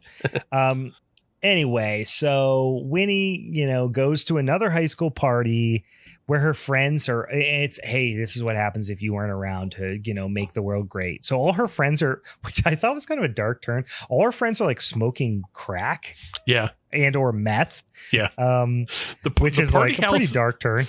The party house is turned into the Teenage Mutant Ninja Turtles bad kids hideout where everybody's spray painting and smoking crack. Yeah, but instead of like just like playing arcade games and smoking cigs, they're all like literally smoking crack and meth or whatever. It's pretty dark, but Birdie's still there, and she's the only one that will talk to Winnie because nobody else knows Winnie. And Winnie knows what's happened and kind of understands it, but also kind of is like, I guess I'll say she's like willfully obtuse. Like she knows what's happening. She knows this is a world where she was never born. She's said it outwardly at this point. But at the same time, when she sees her boyfriend, she's still mad at her boyfriend for being in love with another girl. And you're like, bitch, you were never born. Why are you mad at him? So like, that's what I mean when I say like, she's kind of willfully obtuse. But they ultimately really lean in on this thing. Cause it's like, oh, she ends up going like, oh, but still, her boyfriend was actually better off without her. And that's sad, but then later it's happy. So it's like, I don't know. They really thought that was pretty meaningful and it never really landed for me. But anyway, she's doing this whole like willfully obtuse thing. The angel kills some of her friends, yada, yada. Who fucking cares? Obviously she's gonna, that's gonna happen. And she makes friends with Birdie and they are going to go find the killer together and jump a little bit forward. They go to Bernie's house and she's got a Charlie Day wall. Right? Yeah. With all the string tied together. She has been ruminating on this for the last year, but somehow she's too stupid to realize that it's the most obvious person. Right. Which is Henry Waters. The guy who owns all the businesses and has all the that she's been killing the people that owned. Yeah. So she's like, yeah. And even Bernie's like the one that's like, he's killing the children and the owners of all the businesses on Main Street. And then when he's like, do you think it's maybe the guy who owns all the businesses now? And Bernie's like, wait a second. Like, that's it's so dumb. But the angel shows up and it's funny because they're like, there's a quick hot second where Bernie thinks that maybe Winnie's the killer because you're the one who knows all this stuff. And that, which kind of like, that stands to reason a little bit. Right. But then the angel just like busts through the window like Michael Myers, like, I'm gonna try to kill you. And then they escape so easily. Yeah. Like they just walk into town and they're like, oh, he gave up. And then now they're having fun. And Bernie has fully been convinced that Winnie is telling the truth about the alternate reality. And she lives in an alternate reality where where Winnie never existed. And she explains it by saying that like, well, what you saw that you wished upon with the Northern Lights was like really rare. So like, obviously that's what happened. And she's fully convinced. And this is what I mean by like, things aren't really earned. They're just like written into the script and forced down our throats. Mm-hmm. Yeah. The Aurora thing is, it's whatever. It's just a device. It's just a way to get you there. I guess if there was a wishing star, lazy. It's so lazy. Yeah. But I mean, like, it's not that much different from a wishing star and just, I don't know. But if this was a dumb, so my point is, yeah, wishing stars are okay in dumb baby movies for dumb babies. Yeah, and we've already established this is for dumb babies and dog brain boomers to watch with you. Like, it's something. I agree. It's something to get the whole family on. This movie is a movie you put on at like 2, 3 in the afternoon when everybody can have a cheese board and get into drinking. You start getting a little drinks in you. You watch a movie that's just a couple 2-3 drinks. Yeah. Yeah. You watch something that's straight down the middle. This is for all the kids. This is for everybody. Even grandma can kind of turn it on. And as long as she doesn't get mad at gay people, she'll like it. So yeah, no, this is going to piss grandma off because of the gays, but I will mention, so the Aurora thing is blah, whatever. However, also in the scene is like Bernie and Winnie are like sitting in the movie theater. And this is the first time we like really interact with Bernie. And like, she starts giving Winnie fuck me eyes. And I was like, wait, are they going for this or what? Because yeah, it was ambiguous. And I kind of even like that a little bit. Yeah. Because like they didn't do Burger King Kids Club shit. And they left it a little ambiguous of like, because you could tell Bernie was into Winnie, but you couldn't tell if Winnie was into Bernie. Right. Which I was like, oh, that's kind of, I liked that ambiguity. Mm-hmm. Yeah. Because you didn't know, you knew Winnie dated you knew Winnie at least was dating a guy, but then she had kind of come to this place of peace with the end of her relationship with this guy. So you're like, oh, well, maybe she's bi or maybe she's open to other things or whatever. So like, I kind of, this was honestly one of the few plot points that I was like, oh, that was actually done kind of gracefully. Yeah. So I wanted to point out a good point, even though there's also a bad point in the same. I guess something maybe they could have done earlier in the film is like, like we mentioned, like Robbie winds up having sex with this other chick. And it's kind of alluded to, but not enough, because Winnie is introduced as this goody two shoe who doesn't even say fuck. They should have also peppered in something about how like her and Robbie have never done anything more than like kiss. Yeah. Because then so that would have gave you Winnie's gay vibes earlier. Yeah, or just, and then you would have cared. Yeah. Or it would have, what it would have done is given you the vibes that, oh, she's a goody two shoe who doesn't fuck. But then you'll realize later, oh, it's because she was gay, not because she's a goody two shoe. Yeah. Yeah, I mean, they did that in a roundabout way, but I feel like some of the subtlety of that might have got edited out, perhaps. Mm-hmm. But like, that's actually the only thing I liked is like the Bernie, and I keep saying Birdie because I'm thinking of Birdie from McDonald Land. But Bernie and Winnie relationship is really the only thing you gave a little bit of a shit about. Mm-hmm. And actually, the performer, and I didn't look up her name, who plays Bernie, is Canadian. I actually wish Bernie Simon, Jess McLeod. Yeah. I wish she was the main character in this movie. I wish she was the protagonist. Yeah. Because she just was a better actor and better performer and more charming and entertaining and I don't know, just a better performer. Mm-hmm. I wish she would have been the main protagonist instead of Jane Wynkoop. Windop. I'm sorry. Windop. Yeah, Wynkoop, whatever. Well, I was thinking of Wynkoop Brewing Company, who I think is defunct now. Anyway, so that, I mean, spoiler alert, but that they end up together, and that's the only thing that's like kind of, I don't know, slightly interesting, or like at least that you're kind of rooting for from a emotional standpoint. They sleep in the theater all night. Like they fall asleep and stay there in the theater all night. And then they wake up. They wake up, and then Bernie has done a bunch of research throughout the night to prove that her theory around the Aurora Borealis was accurate and that it's fading away and that she'll be stuck there if Winnie like Bernie knows the rules. She knows all the rules in the morning. Mm-hmm. If Winnie doesn't kill the angel, who she assumes is Henry, by the time the Aurora Borealis fades away in this area, then she's going to be stuck in this area, in this environment forever. And this is the first time you feel anything for any character, because you're like, oh, well, her goal is at odds with what you want Bernie as a fan of Bernie, because Bernie wants her to stay there because they're friends or romantic partners or something, but she wants to get back, but Bernie doesn't want her to get back, but she wants to help her. So now there's a conflict, emotional conflict. So you're like, that's the first thing I've cared about at all in this movie, but it's based on some real dumb shit that Bernie just imagined while everybody was sleeping.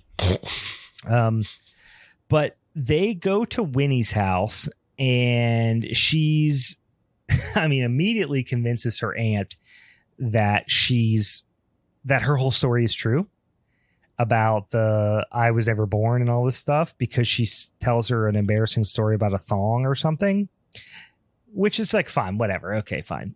But now the dad is like, you are talking about my dead son and you were never born. And also, we haven't talked about Jimmy, her brother.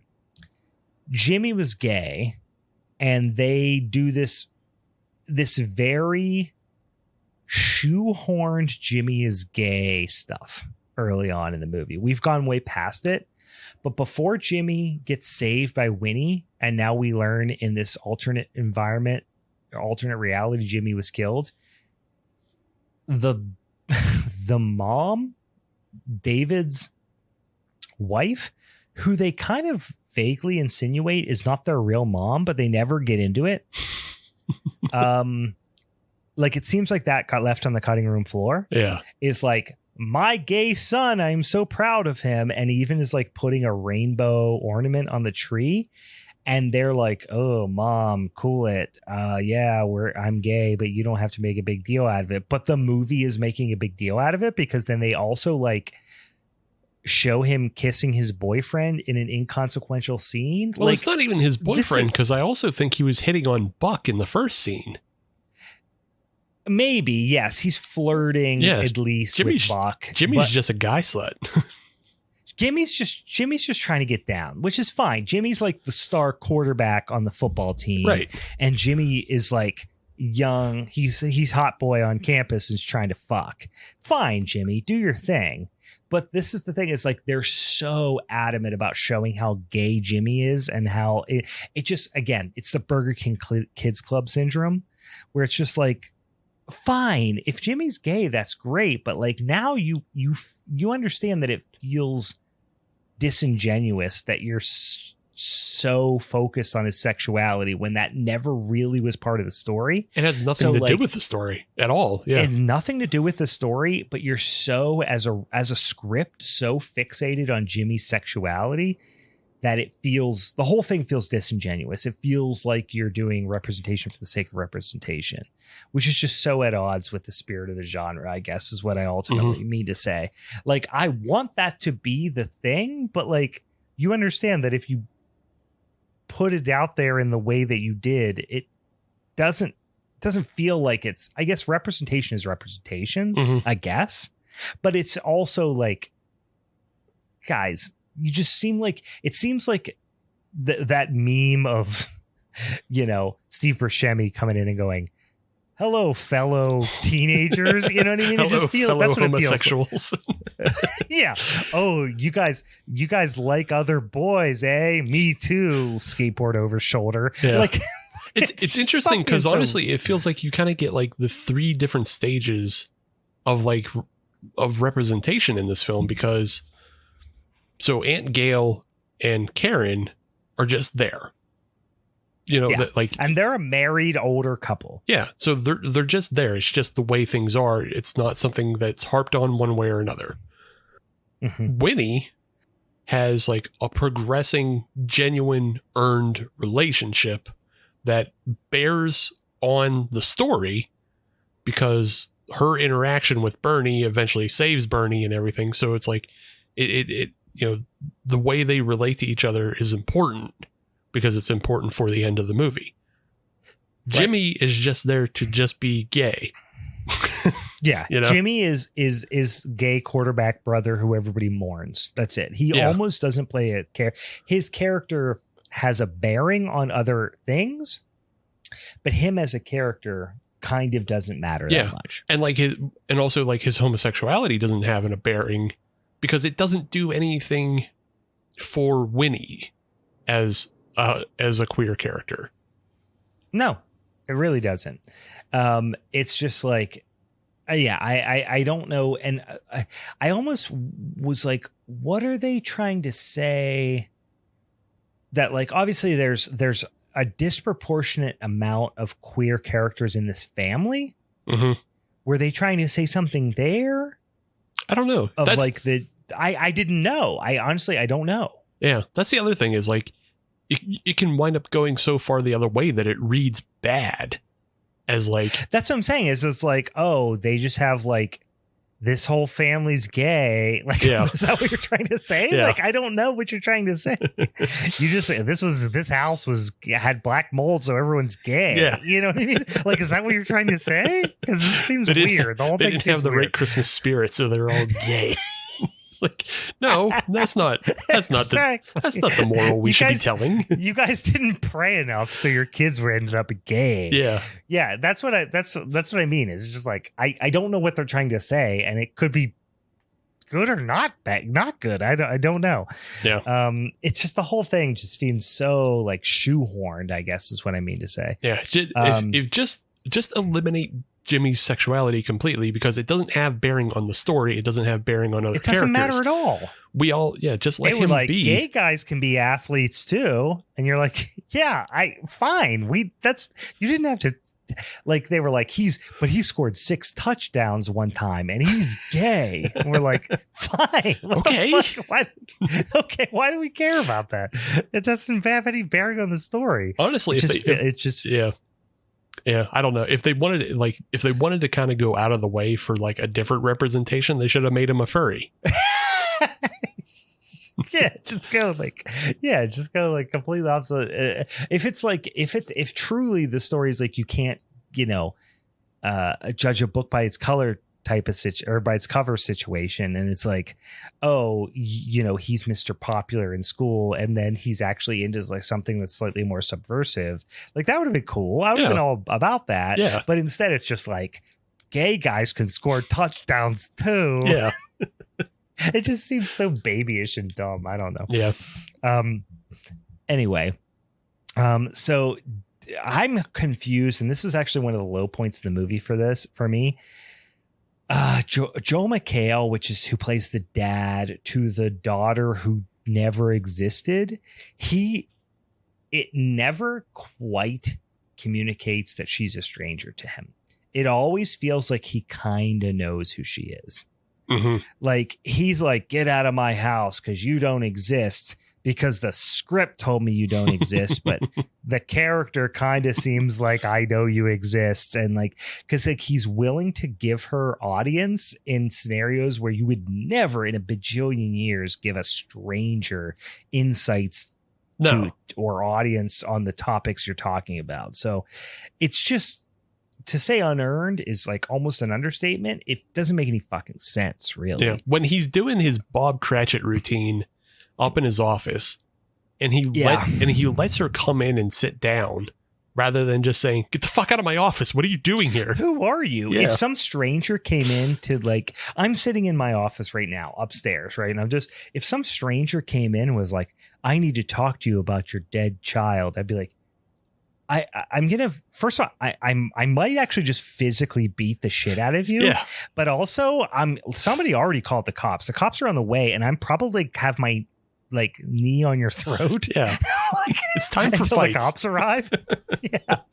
But no, she's like, well, okay, if you want to talk about my murdered gay quarterback son who scored 6 touchdowns. It's just the whole thing's like, there's too much disbelief to suspend here for me. Yeah. And that's the other thing is like, they just make everything so simple, because the mom at this point is also just like some drugged up like floozy. She's just like banging randos in the town for drugs. And she's like, she's eating sleeping pills and chugging wine and like banging a bunch of people, like guys that are half her age. It's very weird. The whole like disjointed dream house of what's happening is just like, it feels more Christmas Carol than it does It's a Wonderful Life. Mm-hmm. It's like Tiny Tim is dead. But in this scenario, instead of Tiny Tim being dead in the Ghost of Christmas Future, it's mom's addicted to pills and wine is banging dudes on the side. Yeah. And dad's like, too much for cock to deal with it or something. I don't know. Like it's so. There's a Batman Flash comic book called Flashpoint where the Flash, it's kind of like what the movie's based on too, but like the Flash goes back in time and he changes things, and then the time period he comes back to. Oh, because he fucking runs around the world in the other direction. Right. Yeah. Probably. Yeah. But like the time he comes back to is like completely just out of control. Like it's a time where Batman never exactly existed, where Bruce Wayne is the one who gets shot in the alley.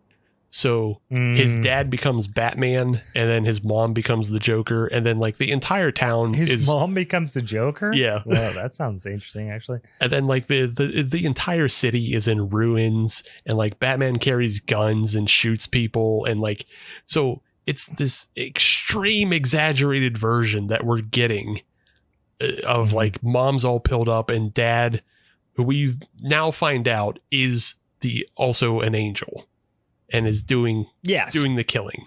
And so like that's what made me think of like this Batman story of like, oh yeah, now Joel McHale is like the full villain and he's doing kills. Yeah, he's like, so like, yeah, I mean, fast forward, but like she accidentally says dad, which gets him all pissed, which kind of suggests that he thinks like maybe he knows her world on some level, but he doesn't. And then he comes downstairs and like, Mom, quit banging all these people and don't. And Aunt Gail's like, don't take any more pills. And she's like, I'm going to do whatever I want. And he's going to go outside whenever. And then he goes outside and comes back in and then she gets killed. And you're like, oh, he's obviously the fucking angel. Like it couldn't be more obvious at this point. And I was almost at this point like, ooh, maybe they're going to do a double switch. And like, they're leading you to believe that, but that's not actually true. But no, this movie's not that clever. It's exactly what's happening. So dad is obviously Joel McHale. David is obviously the angel at this point. And Winnie apparently has superhuman strength because she is the only one who can just like apparently beat the shit out of the killer, no matter who it is. And everyone else is just at its whim. And she knocks him down the stairs. And they do this whole like not at all funny scene where they like have to step over him at the bottom of the stairs. They unmask him, and it's dad, as we all expected. Which I was, like I said, I was watching this with Kate, and she was very confused because when they unmasked Joel McHale, she was like, "Oh, who's that?" And I was like, "That's Joel McHale," and she was like, "No, it's not." And like something about the way he was laying, she was like, I thought that was like, I thought he was Mexican. I was like, who's that guy? And I was like, no, it's Joel McHale. And she was like, it just threw her for a loop. And I was making fun of her a lot. And we were, yeah, it was for some reason, just like whatever, something about the lay. And I think what it was is he was laying down and like, he's, Joel McHale's fucking, I don't know how old he is. He's got to be pushing 50 years old at this point. Right? Yeah, he's easily in his mid 40s. Yeah. Yeah, he's an older gentleman. Not older. He's a middle-aged gentleman. And something about the way his neck was like pushed up, it was like very unflattering. And Kate didn't even recognize him, and it threw her for a loop. And so that makes him Mexican, though. Yeah, well, and it's also like the lighting was weird. She looked swarthy to her. I don't know. Anyway, so we learned that he was the one that killed Karen a year ago. They immediately figure everything out. Waters did the first killing, but now dad's been killing for him because dad, aka David, is Henry Waters, little stooge. So he's been doing it for him since then. And then apparently the Aurora is going to fade away tonight, which we don't know why, but we know it. We know this is the last night.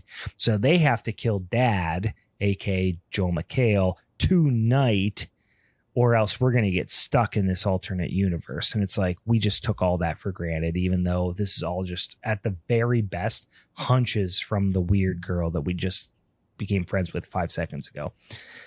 So they set up a whole trap for him at the theater, which he walks right into.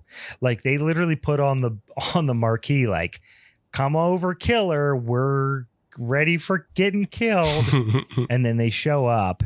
And then there is a little bit of red hair, like a misdirect, not even red hair, a misdirect where it's like Robbie, who was Winnie's boyfriend in the alternate reality, and Darla, and they are whatever, they get killed. The only cool scene here is that so Gail gets killed, Aunt Gail gets killed, and then the killer shuts off the lights, and then you get this kind of slightly cool thing where like the photo flashing, because she wanted to be a big time picture lady and she didn't get into picture college. Mm-hmm. So now she's taking pictures with her camera as a light source, and you're seeing the murders, especially of the boyfriend and the boyfriend's new girlfriend, in the snaps of the flash, which was kind of cool. It was kind of cool. It looked cool. It was all right. It reminded me of like they do a similar scene in You're Next, where the basement. Yeah. I mean, not even similar, the exact same thing. I forgot about that. Yeah, basically the exact same thing. But like that's my problem is like in You're Next, they just let it be the camera flashes, whereas there's editing to put in maybe just like understanding of the space into this scene here, but they just don't let it be a full experimental scene of the camera flash being the only illumination. So I was just kind of like, it's all right, but it's, I don't know, it's clunky. It's more clunky than You're Next. So it's like when You're Next does it better, I would agree. It's like I'm actually kind of I'm kind of grabbing at straws right now to find things I like about this.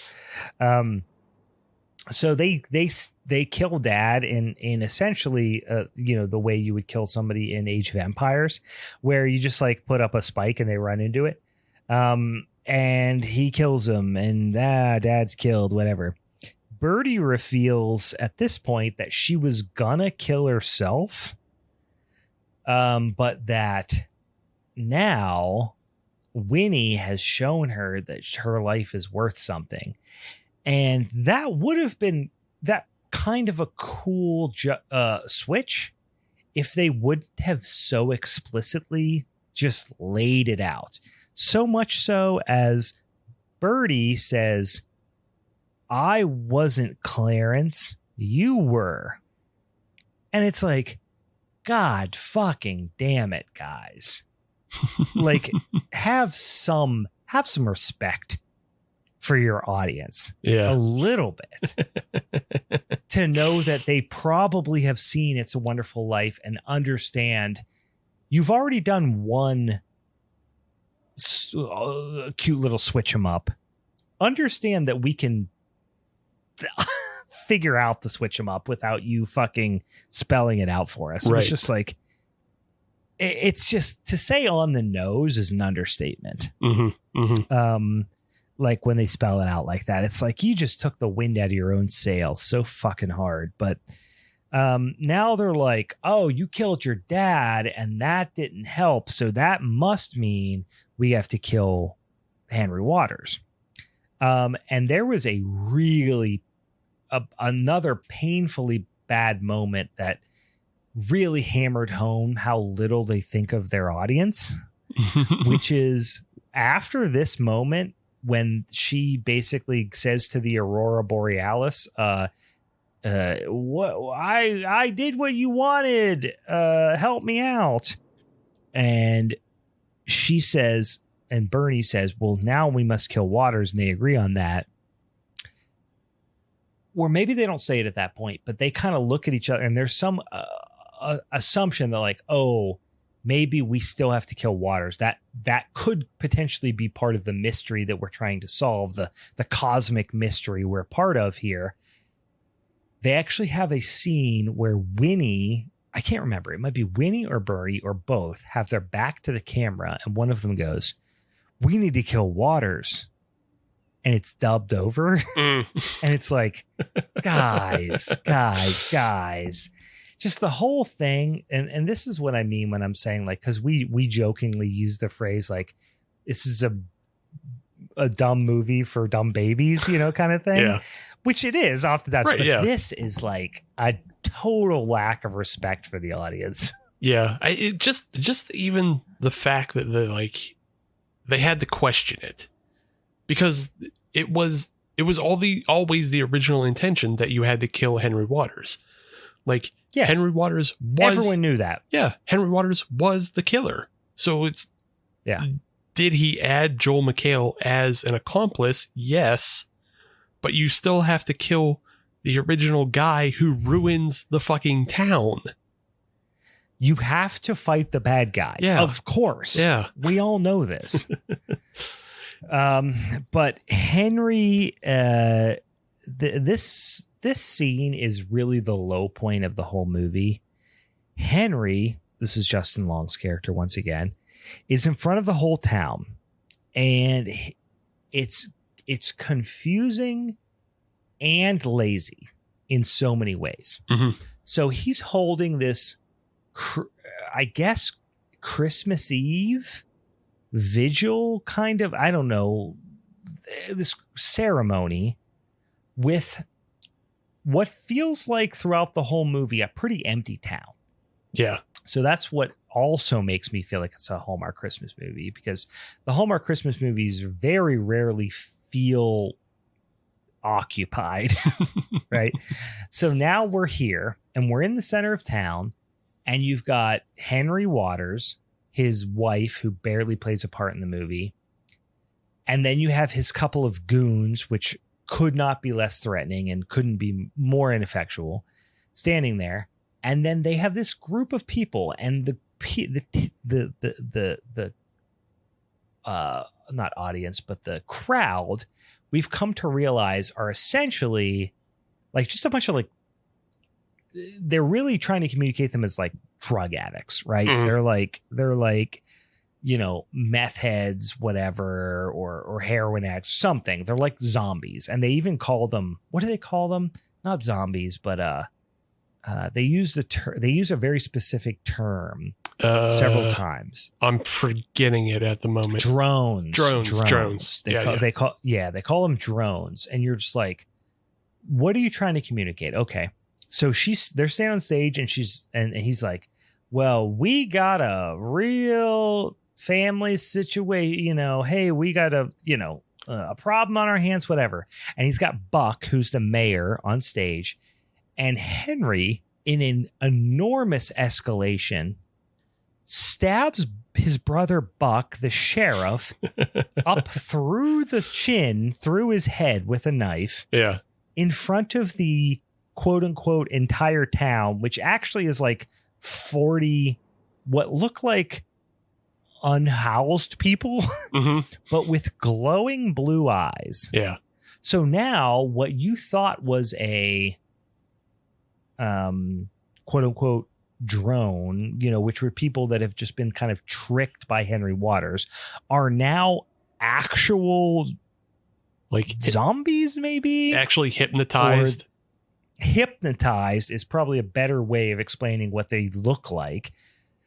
And Henry is on stage and kills his brother in cold blood in front of everybody. Mm-hmm. This is an enormous departure from anything that has happened at this point. Yeah. This movie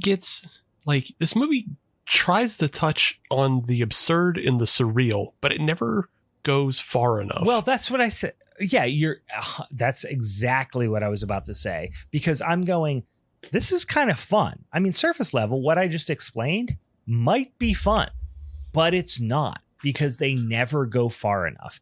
They never go, oh no, he actually hypnotized people and now everyone's a zombie and now they've got to fight their way through a zombie horde or something. Like that would have been like whatever, but it would have been like, oh, okay, I'm on board, I'll watch it. Mm-hmm. But no, that's not what happens. What happens is blue-eyed, maybe in drug addicts, or maybe they're just hypnotized by him. It's never explained, but they're all just kind of in the periphery while he murders someone on stage. And then they never really play a role until a very specific point, and then nothing actually really happens with them. I'll explain what I mean. Henry kills Buck in front of the whole town, like we just said. And then they're raising the dead killer in the angel costume to the top of the tree where the angel would be. Well, but apparently... Well, no, it's Buck that's in the costume. They dress Buck up as the angel, and they're raising him. That fast? Really? Yeah. Oh, see, that's how clunky this is I missed that. Yeah. I thought they were raising David to the top of the tree. No, I'm pretty sure they're raising didn't realize who killed them. So they put Buck in the costume that fast and am raising him to the top of the tree? But to what end? As like this is the new tradition. This is the new sacrifice. That's why like I like the idea of this whole town going into this weird, bizarre stretch of like, now they're just like sacrificing people at Christmas. Yeah, that would have been cool if we went straight up some weird old god shit or something. Like that would have been fine. Yeah, like they're but doing. I was so lost in what they were trying to accomplish. Like this is year one Wicker Man shit is what they're up to. Yeah, exactly. Right. But like, yeah, it's so clunky and so out of nowhere.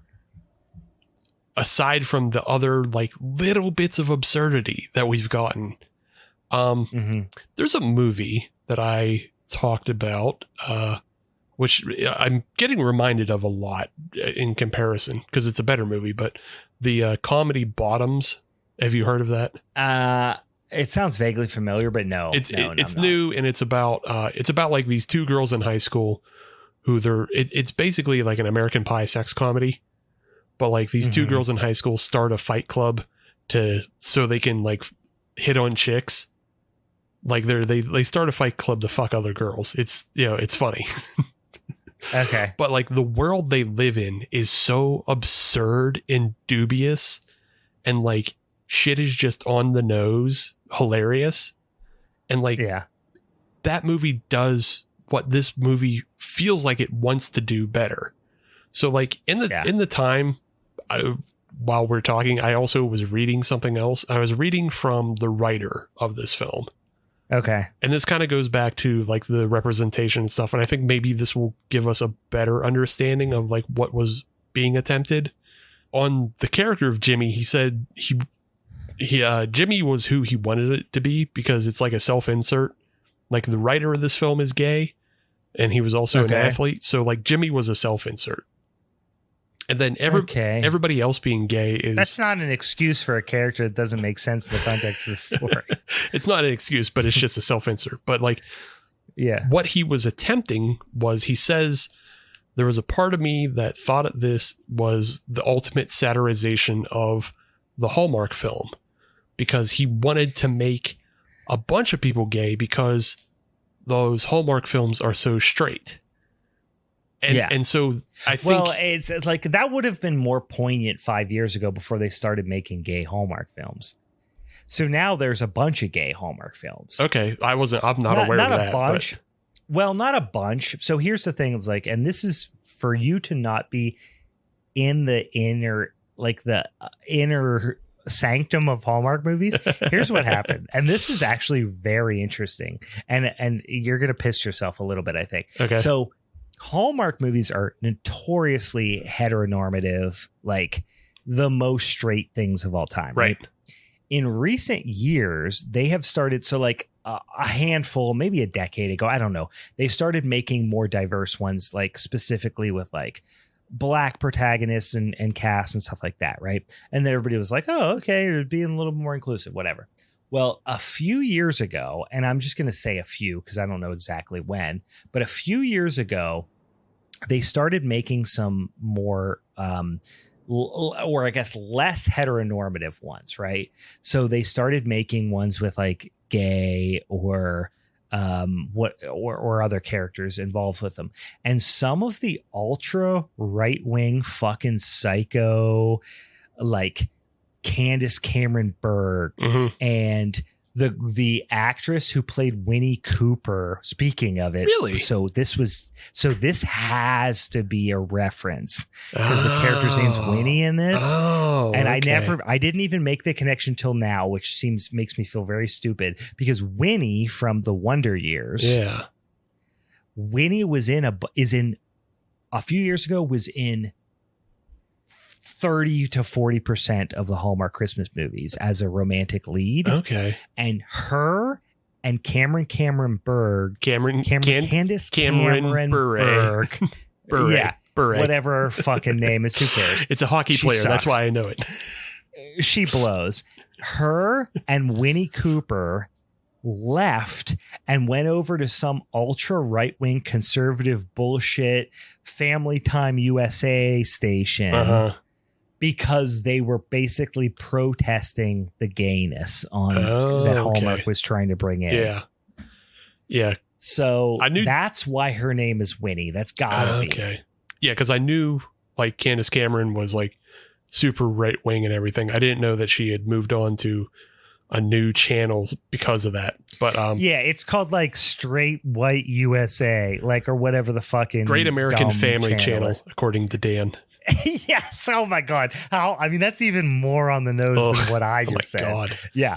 It's so disgusting. Yeah. So like these fucking right-wing fucking bigot shitbirds all went over there and then that's why her name is Winnie. I mean, it has to be, probably. Yeah. So yeah, and that's the next line in this interview with the writer of the film. He says like the straight Hallmark film, or maybe the Candace Cameron network, is what he says.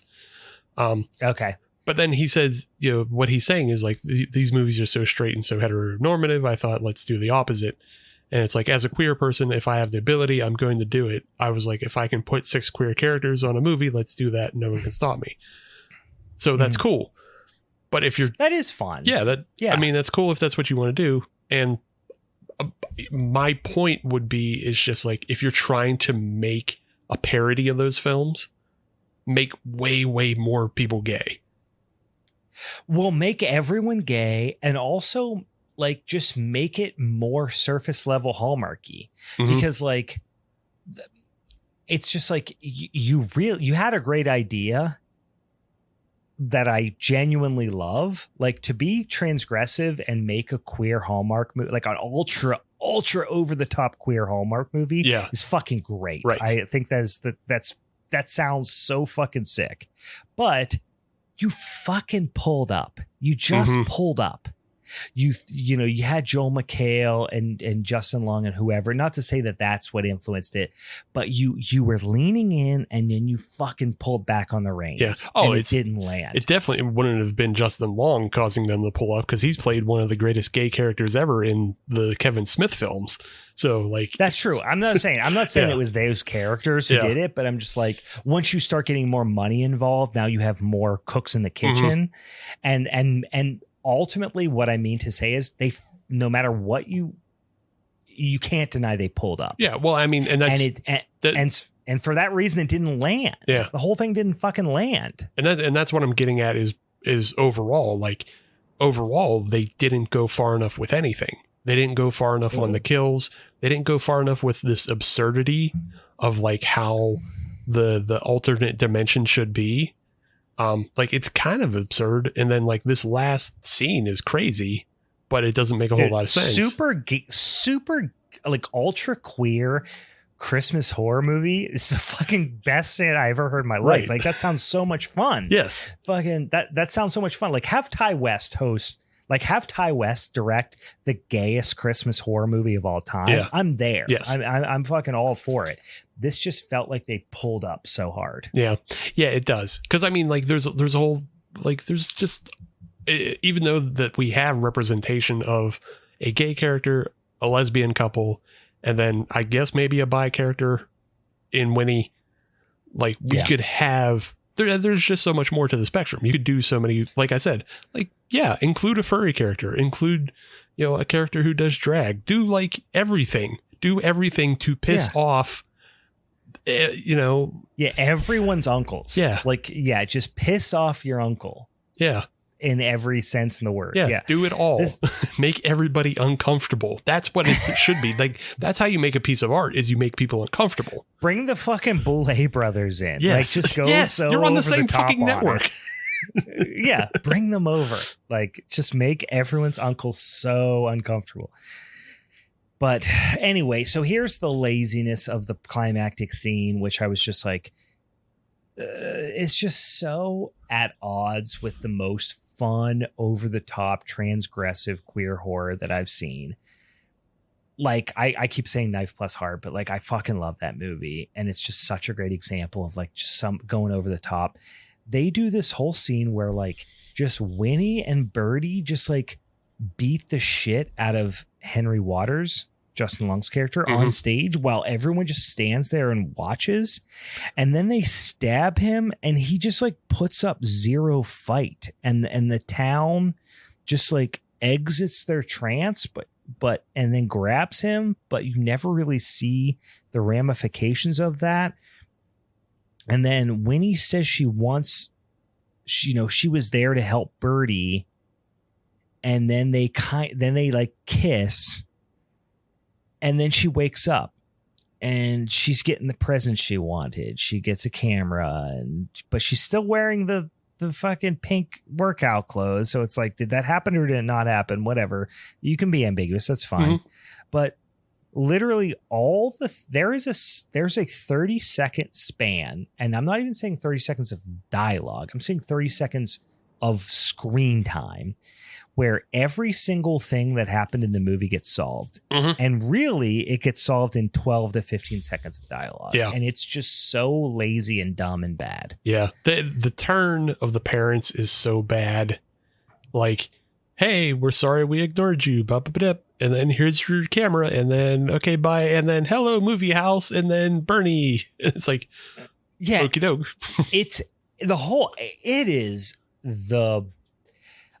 I'm okay. Like, don't belabor. Don't do the thing that the magic puppy, aka Halloween puppy adventure, aka whatever magic puppy or whatever. Well, you know when they did that, where they took 30 seconds to explain why the puppy wasn't there anymore, or not 30 seconds, took like 3 minutes to explain why the puppy wasn't story. there. And everyone's like, "Who cares? That didn't need to be there." Okay, they did the exact opposite, where it's like everything that happened gets solved in 20 seconds. Yeah. And it's just there's a middle ground, right? Yeah. Yeah. There's a middle ground to it. And it's also just, again, I feel like they're trying to be quick and silly because Hallmark movies do that. But yeah, I get it. That's my only note that maybe is forgiving around that, is like, that's what happens in Hallmark movies. So fine. That's what happens here. But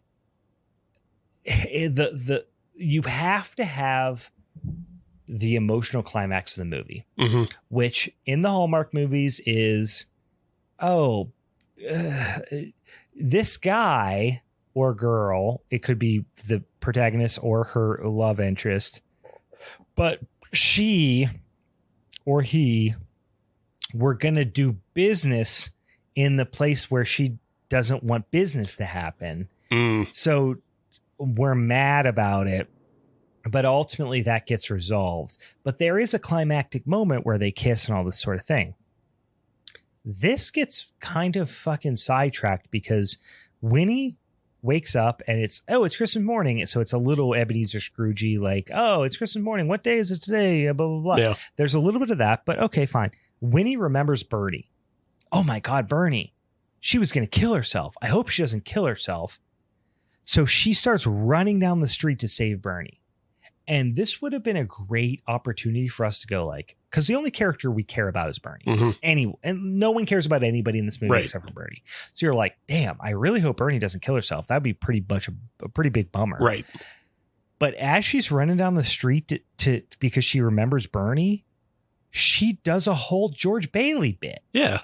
Hello. About like, it's the movie house. Hello, old building and loan. Yeah, the whole fucking thing. And you're like, why are you happy? You're scared that your love interest killed themselves. Yeah. Well, but you're having a fun old Christmas morning now. Yeah, I guess. I don't know. See, that's what's confusing. Again, they've modeled up what the character motivations are. So in the alternate dimension, Bernie actually was going to kill herself. And that's also because like her family's dead and everything. Yeah. So you're like, okay, maybe in this world, she doesn't want to kill herself. Right. Fine. But why does Winnie act like, oh my God, Bernie, jumps over the back of the couch with some sense of urgency. But then 5 seconds later, the sense of urgency's gone. Yeah. And she's, hello, old building alone. Yeah. You know, she's doing the whole thing. And it's like, pick one or the other. Yeah. I don't know. I didn't think about, I actually wasn't, I don't know. You're making me think about it because I didn't think about it at the time because everything was just happening so fast. And I was like, yeah, okay, let's see. This was the first part in the movie I cared about anything. Yeah. So I was like, oh, hope Bernie didn't kill herself. Well, yeah. And that would be cool if they landed up because Kate was like, no, they were holding hands in the theater. So there was something romantic going on there. And I was like, I don't think so. I think they were just being silly friends. Yeah. And Kate was like, no, they were definitely romantic. And I was like, and then when they kissed before the whole, and then I was like, oh, okay, you're right. They were romantic. Mm-hmm. So now we want them to have a romantic ending. Right.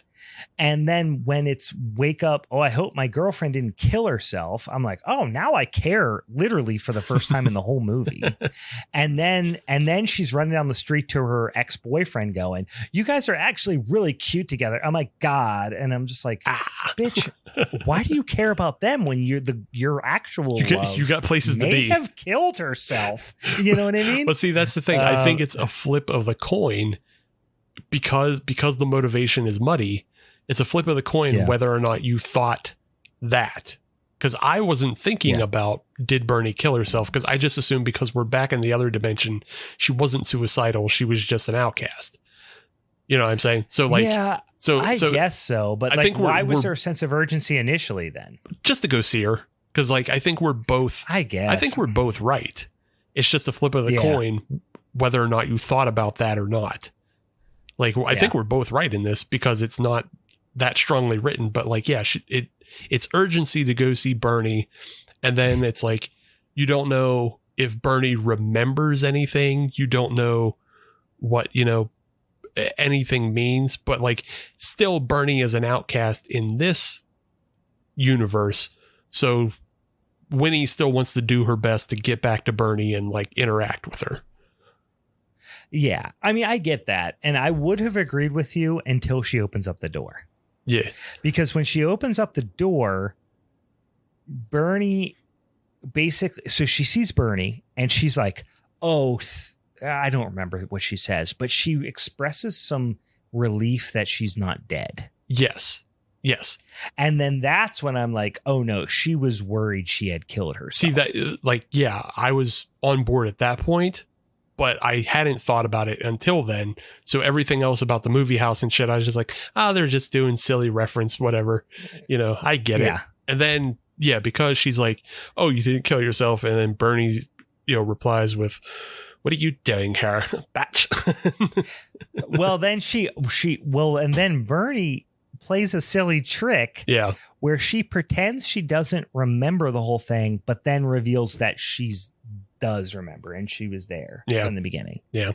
Which is fine. I like that. I mean, that's fine, but like maybe, I don't know, suicide just seems a little bit bleaker than maybe what you guys are all letting on here. Yeah. It was a bit much. It was like now thinking back about it, that is a silly juxtaposition to do the Wonderful Life stuff and, do the couple resolution, while we're on our way to suicide. Well, because I mean, that was a theme in the original movie. In It's a Wonderful Life, the whole idea is like George Bailey's kind of thinking about killing himself. Right. Like that's why everyone talks about how that, like, people who don't like that movie, I love that movie. People who don't like that movie talk about how depressing it is. It's because George Bailey was going to maybe kill himself. Right. So there's suicide involved. So it's pretty fucking heavy. So I understand that they wanted to like respect that heaviness, but just this movie doesn't earn it. No. So it feels so off. Anyway, it is what it is. I think what I can tell, we've talked about this movie for a long time, but it's actually more fun to talk about than I expected. I feel like we've come closer to a middle point, because like, I feel like you had this movie at like a 6 or a 7, and I had this movie at like a 3 or 4, and now we've both come to a 5. Yeah, I definitely had it like a 6.5, because I was just like, it's just a funny, silly movie. But like now, I had it at like, I honestly, I had it probably like a 3.5, 4, and now I feel like we've come together as a bit of a 5, which is, guys, it's the meaning of Christmas. I feel like we've discovered the full meaning of Christmas here. The meaning of Christmas is mid. The meaning of Christmas is mid, and Christmas is written by dumb babies for dumb babies. That's pretty much what it comes out to. But it wasn't without fun, right? I mean, the whole thing had some fun to it. But it's just like, it's poor. It's not even poorly written. It's just like written without really much care. And then also there's quite a bit of shitty acting and directing, but it's not like for lack of an ability. It's more of a lack of like, we're just not going to give this movie that much effort. Yeah. So the writer of the film only has like 4 credits to his name. I've never seen the TV show Border Town. And then he has the 2020 film Freaky, which was Vince Vaughn doing the Freaky Friday swap for a slasher. I remember when that came out, but that's it. Yeah. So like, and then It's a Wonderful Knife. So like his credits aren't that deep. And then the director, Tyler McIntyre, like I already mentioned, his film Tragedy Girls deals with a lot of the same stuff, but it's just like, I don't know, it's just better. And also like there's some real extreme imagery in that film too. I didn't mention that at all yet. I just completely. So it's worth seeing. I think it's worth seeing. I think it's a lot better film than this. This feels like it was a fun idea that was hastily slapped together. That was my very last sentence. Felt really slapped together. Yeah. I actually used that phrase. My very last note. Yeah, because like the elements are there, and it winds up playing. Fine, but it's just like should have gone more extreme. Like if you want to make fun of heteronormativity, whatever. If you want to make fun of that, what the fuck? Heteronormativity, I guess? Yes, heteronormativity. If you want to make fun of that in the Hallmark films, go even farther in your film. Yeah. Go extreme. If you want to be an absurd Wicker Man finish, go to the extreme. If you want let the audience in on what you're trying to do. Yeah. Don't just do it for yourself. Right. Let the audience in on this. Exactly. The more you do it, the more, because again, back to that film Bottoms, that movie is just so in your face with how silly it is. Yeah. You can't help but just go, oh, this is like making a parody of every thing. Well, you wonder if like, and maybe I'm getting softer by the minute on this movie, but like you almost wonder, it's like, okay, well, if you do that, do now the industry, especially like the industry publications and shitty dumbasses who say stuff on Twitter about the industry, all of a sudden label you as queer horror. And now all of a sudden, you get less eyes on it, or it feels more niche-y or whatever. So like the whole thing is a balancing act. And I guess I can appreciate Fair enough. that. Yeah, true. Yeah. Cause I mean, like, again, like I was saying before, this is a 2 PM film for everybody. So yeah. I guess you go to the extremes that we want, you tip the balance the wrong way. So, all right. Yeah.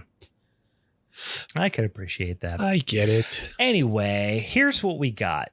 We got a movie, and it's called It's a Wonderful Knife, which is just a pretty good title. I'm not going to lie. And it is a fucking mid plus. That's what we got here. So you know what? I'm not going to say don't watch it. I had fun watching it. I definitely, at no point was I was like, Jesus Christ, I wish I wouldn't have watched that. Unlike The Killing Tree, which I genuinely was mad that I spent time from my life on. This is not that. This is totally serviceable, fun silliness. So go check it out. It's a Shudder exclusive. It is streaming. If you got a Shudder subscription, you have absolutely no reason why not to go check this out. It is worth a watch. It's got some enjoyable folks in it, and you know what, is it going to set the world on fire? Certainly not, but it sounds like we're in agreement that it's worth a watch. So it'll be the kind of, I don't know anything else that's super big coming out right now for holiday horror. So I think this will be the dominant holiday horror for this year. It does seem like that. And yeah, I haven't double checked, but like to see if anything else is coming out, but it was like, it felt like Thanksgiving, Eli Roth Thanksgiving, which we already talked about, was like, that was the big one. Even though it wasn't Christmas. And then doesn't seem like this one is the other one people have been talking about. So yeah, like I know there's other movies coming out that are holiday horror that but I just don't think they're getting the same release and the same energy behind there's them. no violent night, and even though that's not horror, I guess I think that's probably more like actiony. Yeah, like there is no violent night type of movie coming out this year, as far as I can tell. Yeah, I think honestly the big one, and again, it's action probably close to horror, is the John Woo movie that's coming out called Silent Night. Oh, I'm not even really up to speed with what's going on with that. It's John Woo's first film in Hollywood in forever, and it stars Joel Kinnaman, and apparently there's no dialogue in the film because like the whole setup is basically Punisher, like a gang sick gang warfare shoots this guy and his kid. They kill his kid and take away his ability to speak. And then he fucking trains for a year or a month or whatever, and then goes on a killing rampage and kills everybody. So this sounds sick as fuck. Yeah. I mean, I'm on board. Yeah. All right. Well, go check that out. That sounds fun. Go check out Godzilla. Godzilla -1. That's what I'm fucking on about. you're horned up about that. I'm all horned up about man. Godzilla. Hey, I almost wonder, you know what? I was actually, interestingly enough, coincidentally, just thinking about that this afternoon. I was like, what are we going to get into after the new year? After the holidays over, we don't got a holiday horror. What are we going to do? It's like, we haven't really, it'd be kind of cool to do just like a whole month of kaiju films. That would be kind of fun. And maybe we'll do that. I don't know. Give us a suggestion, guys. If you got anything else going on up there, you think something we should focus on. Maybe you got some movie suggestions for the remainder of December. We got plenty of the month left here to talk about holiday horror. Throw us a line. We always appreciate it over on the social medias. And of course, if you feel so inclined, join us over on the Patreon. So you can jump in here and chat us up about any manner of nonsense that you have. So anything else, Steve, we should talk about this here movie? No, it's okay. And then go rewatch Christmas Bloody Christmas, or watch it for the first time. That movie fucking Christmas rules. Bloody Christmas. Fun as fuck. You're gonna love it. And also, Jack Frost and all that stuff. And we're gonna have much more holiday horror coming for you here in the coming weeks. So that being said, boys and ghouls, 2.5 hours, it's fine. That's what we ultimately we come down on. That's fine. That's fine. I love that. That's pretty much the theme of our podcast. 2.5 hours, it's fine. All right, boys and ghouls. For the Halloween is Forever crew, I'm Brian. And I'm Movie House. All right. We'll see. Well, just hold on a second. We'll see. We'll see you later. Bye. Bye. Bye.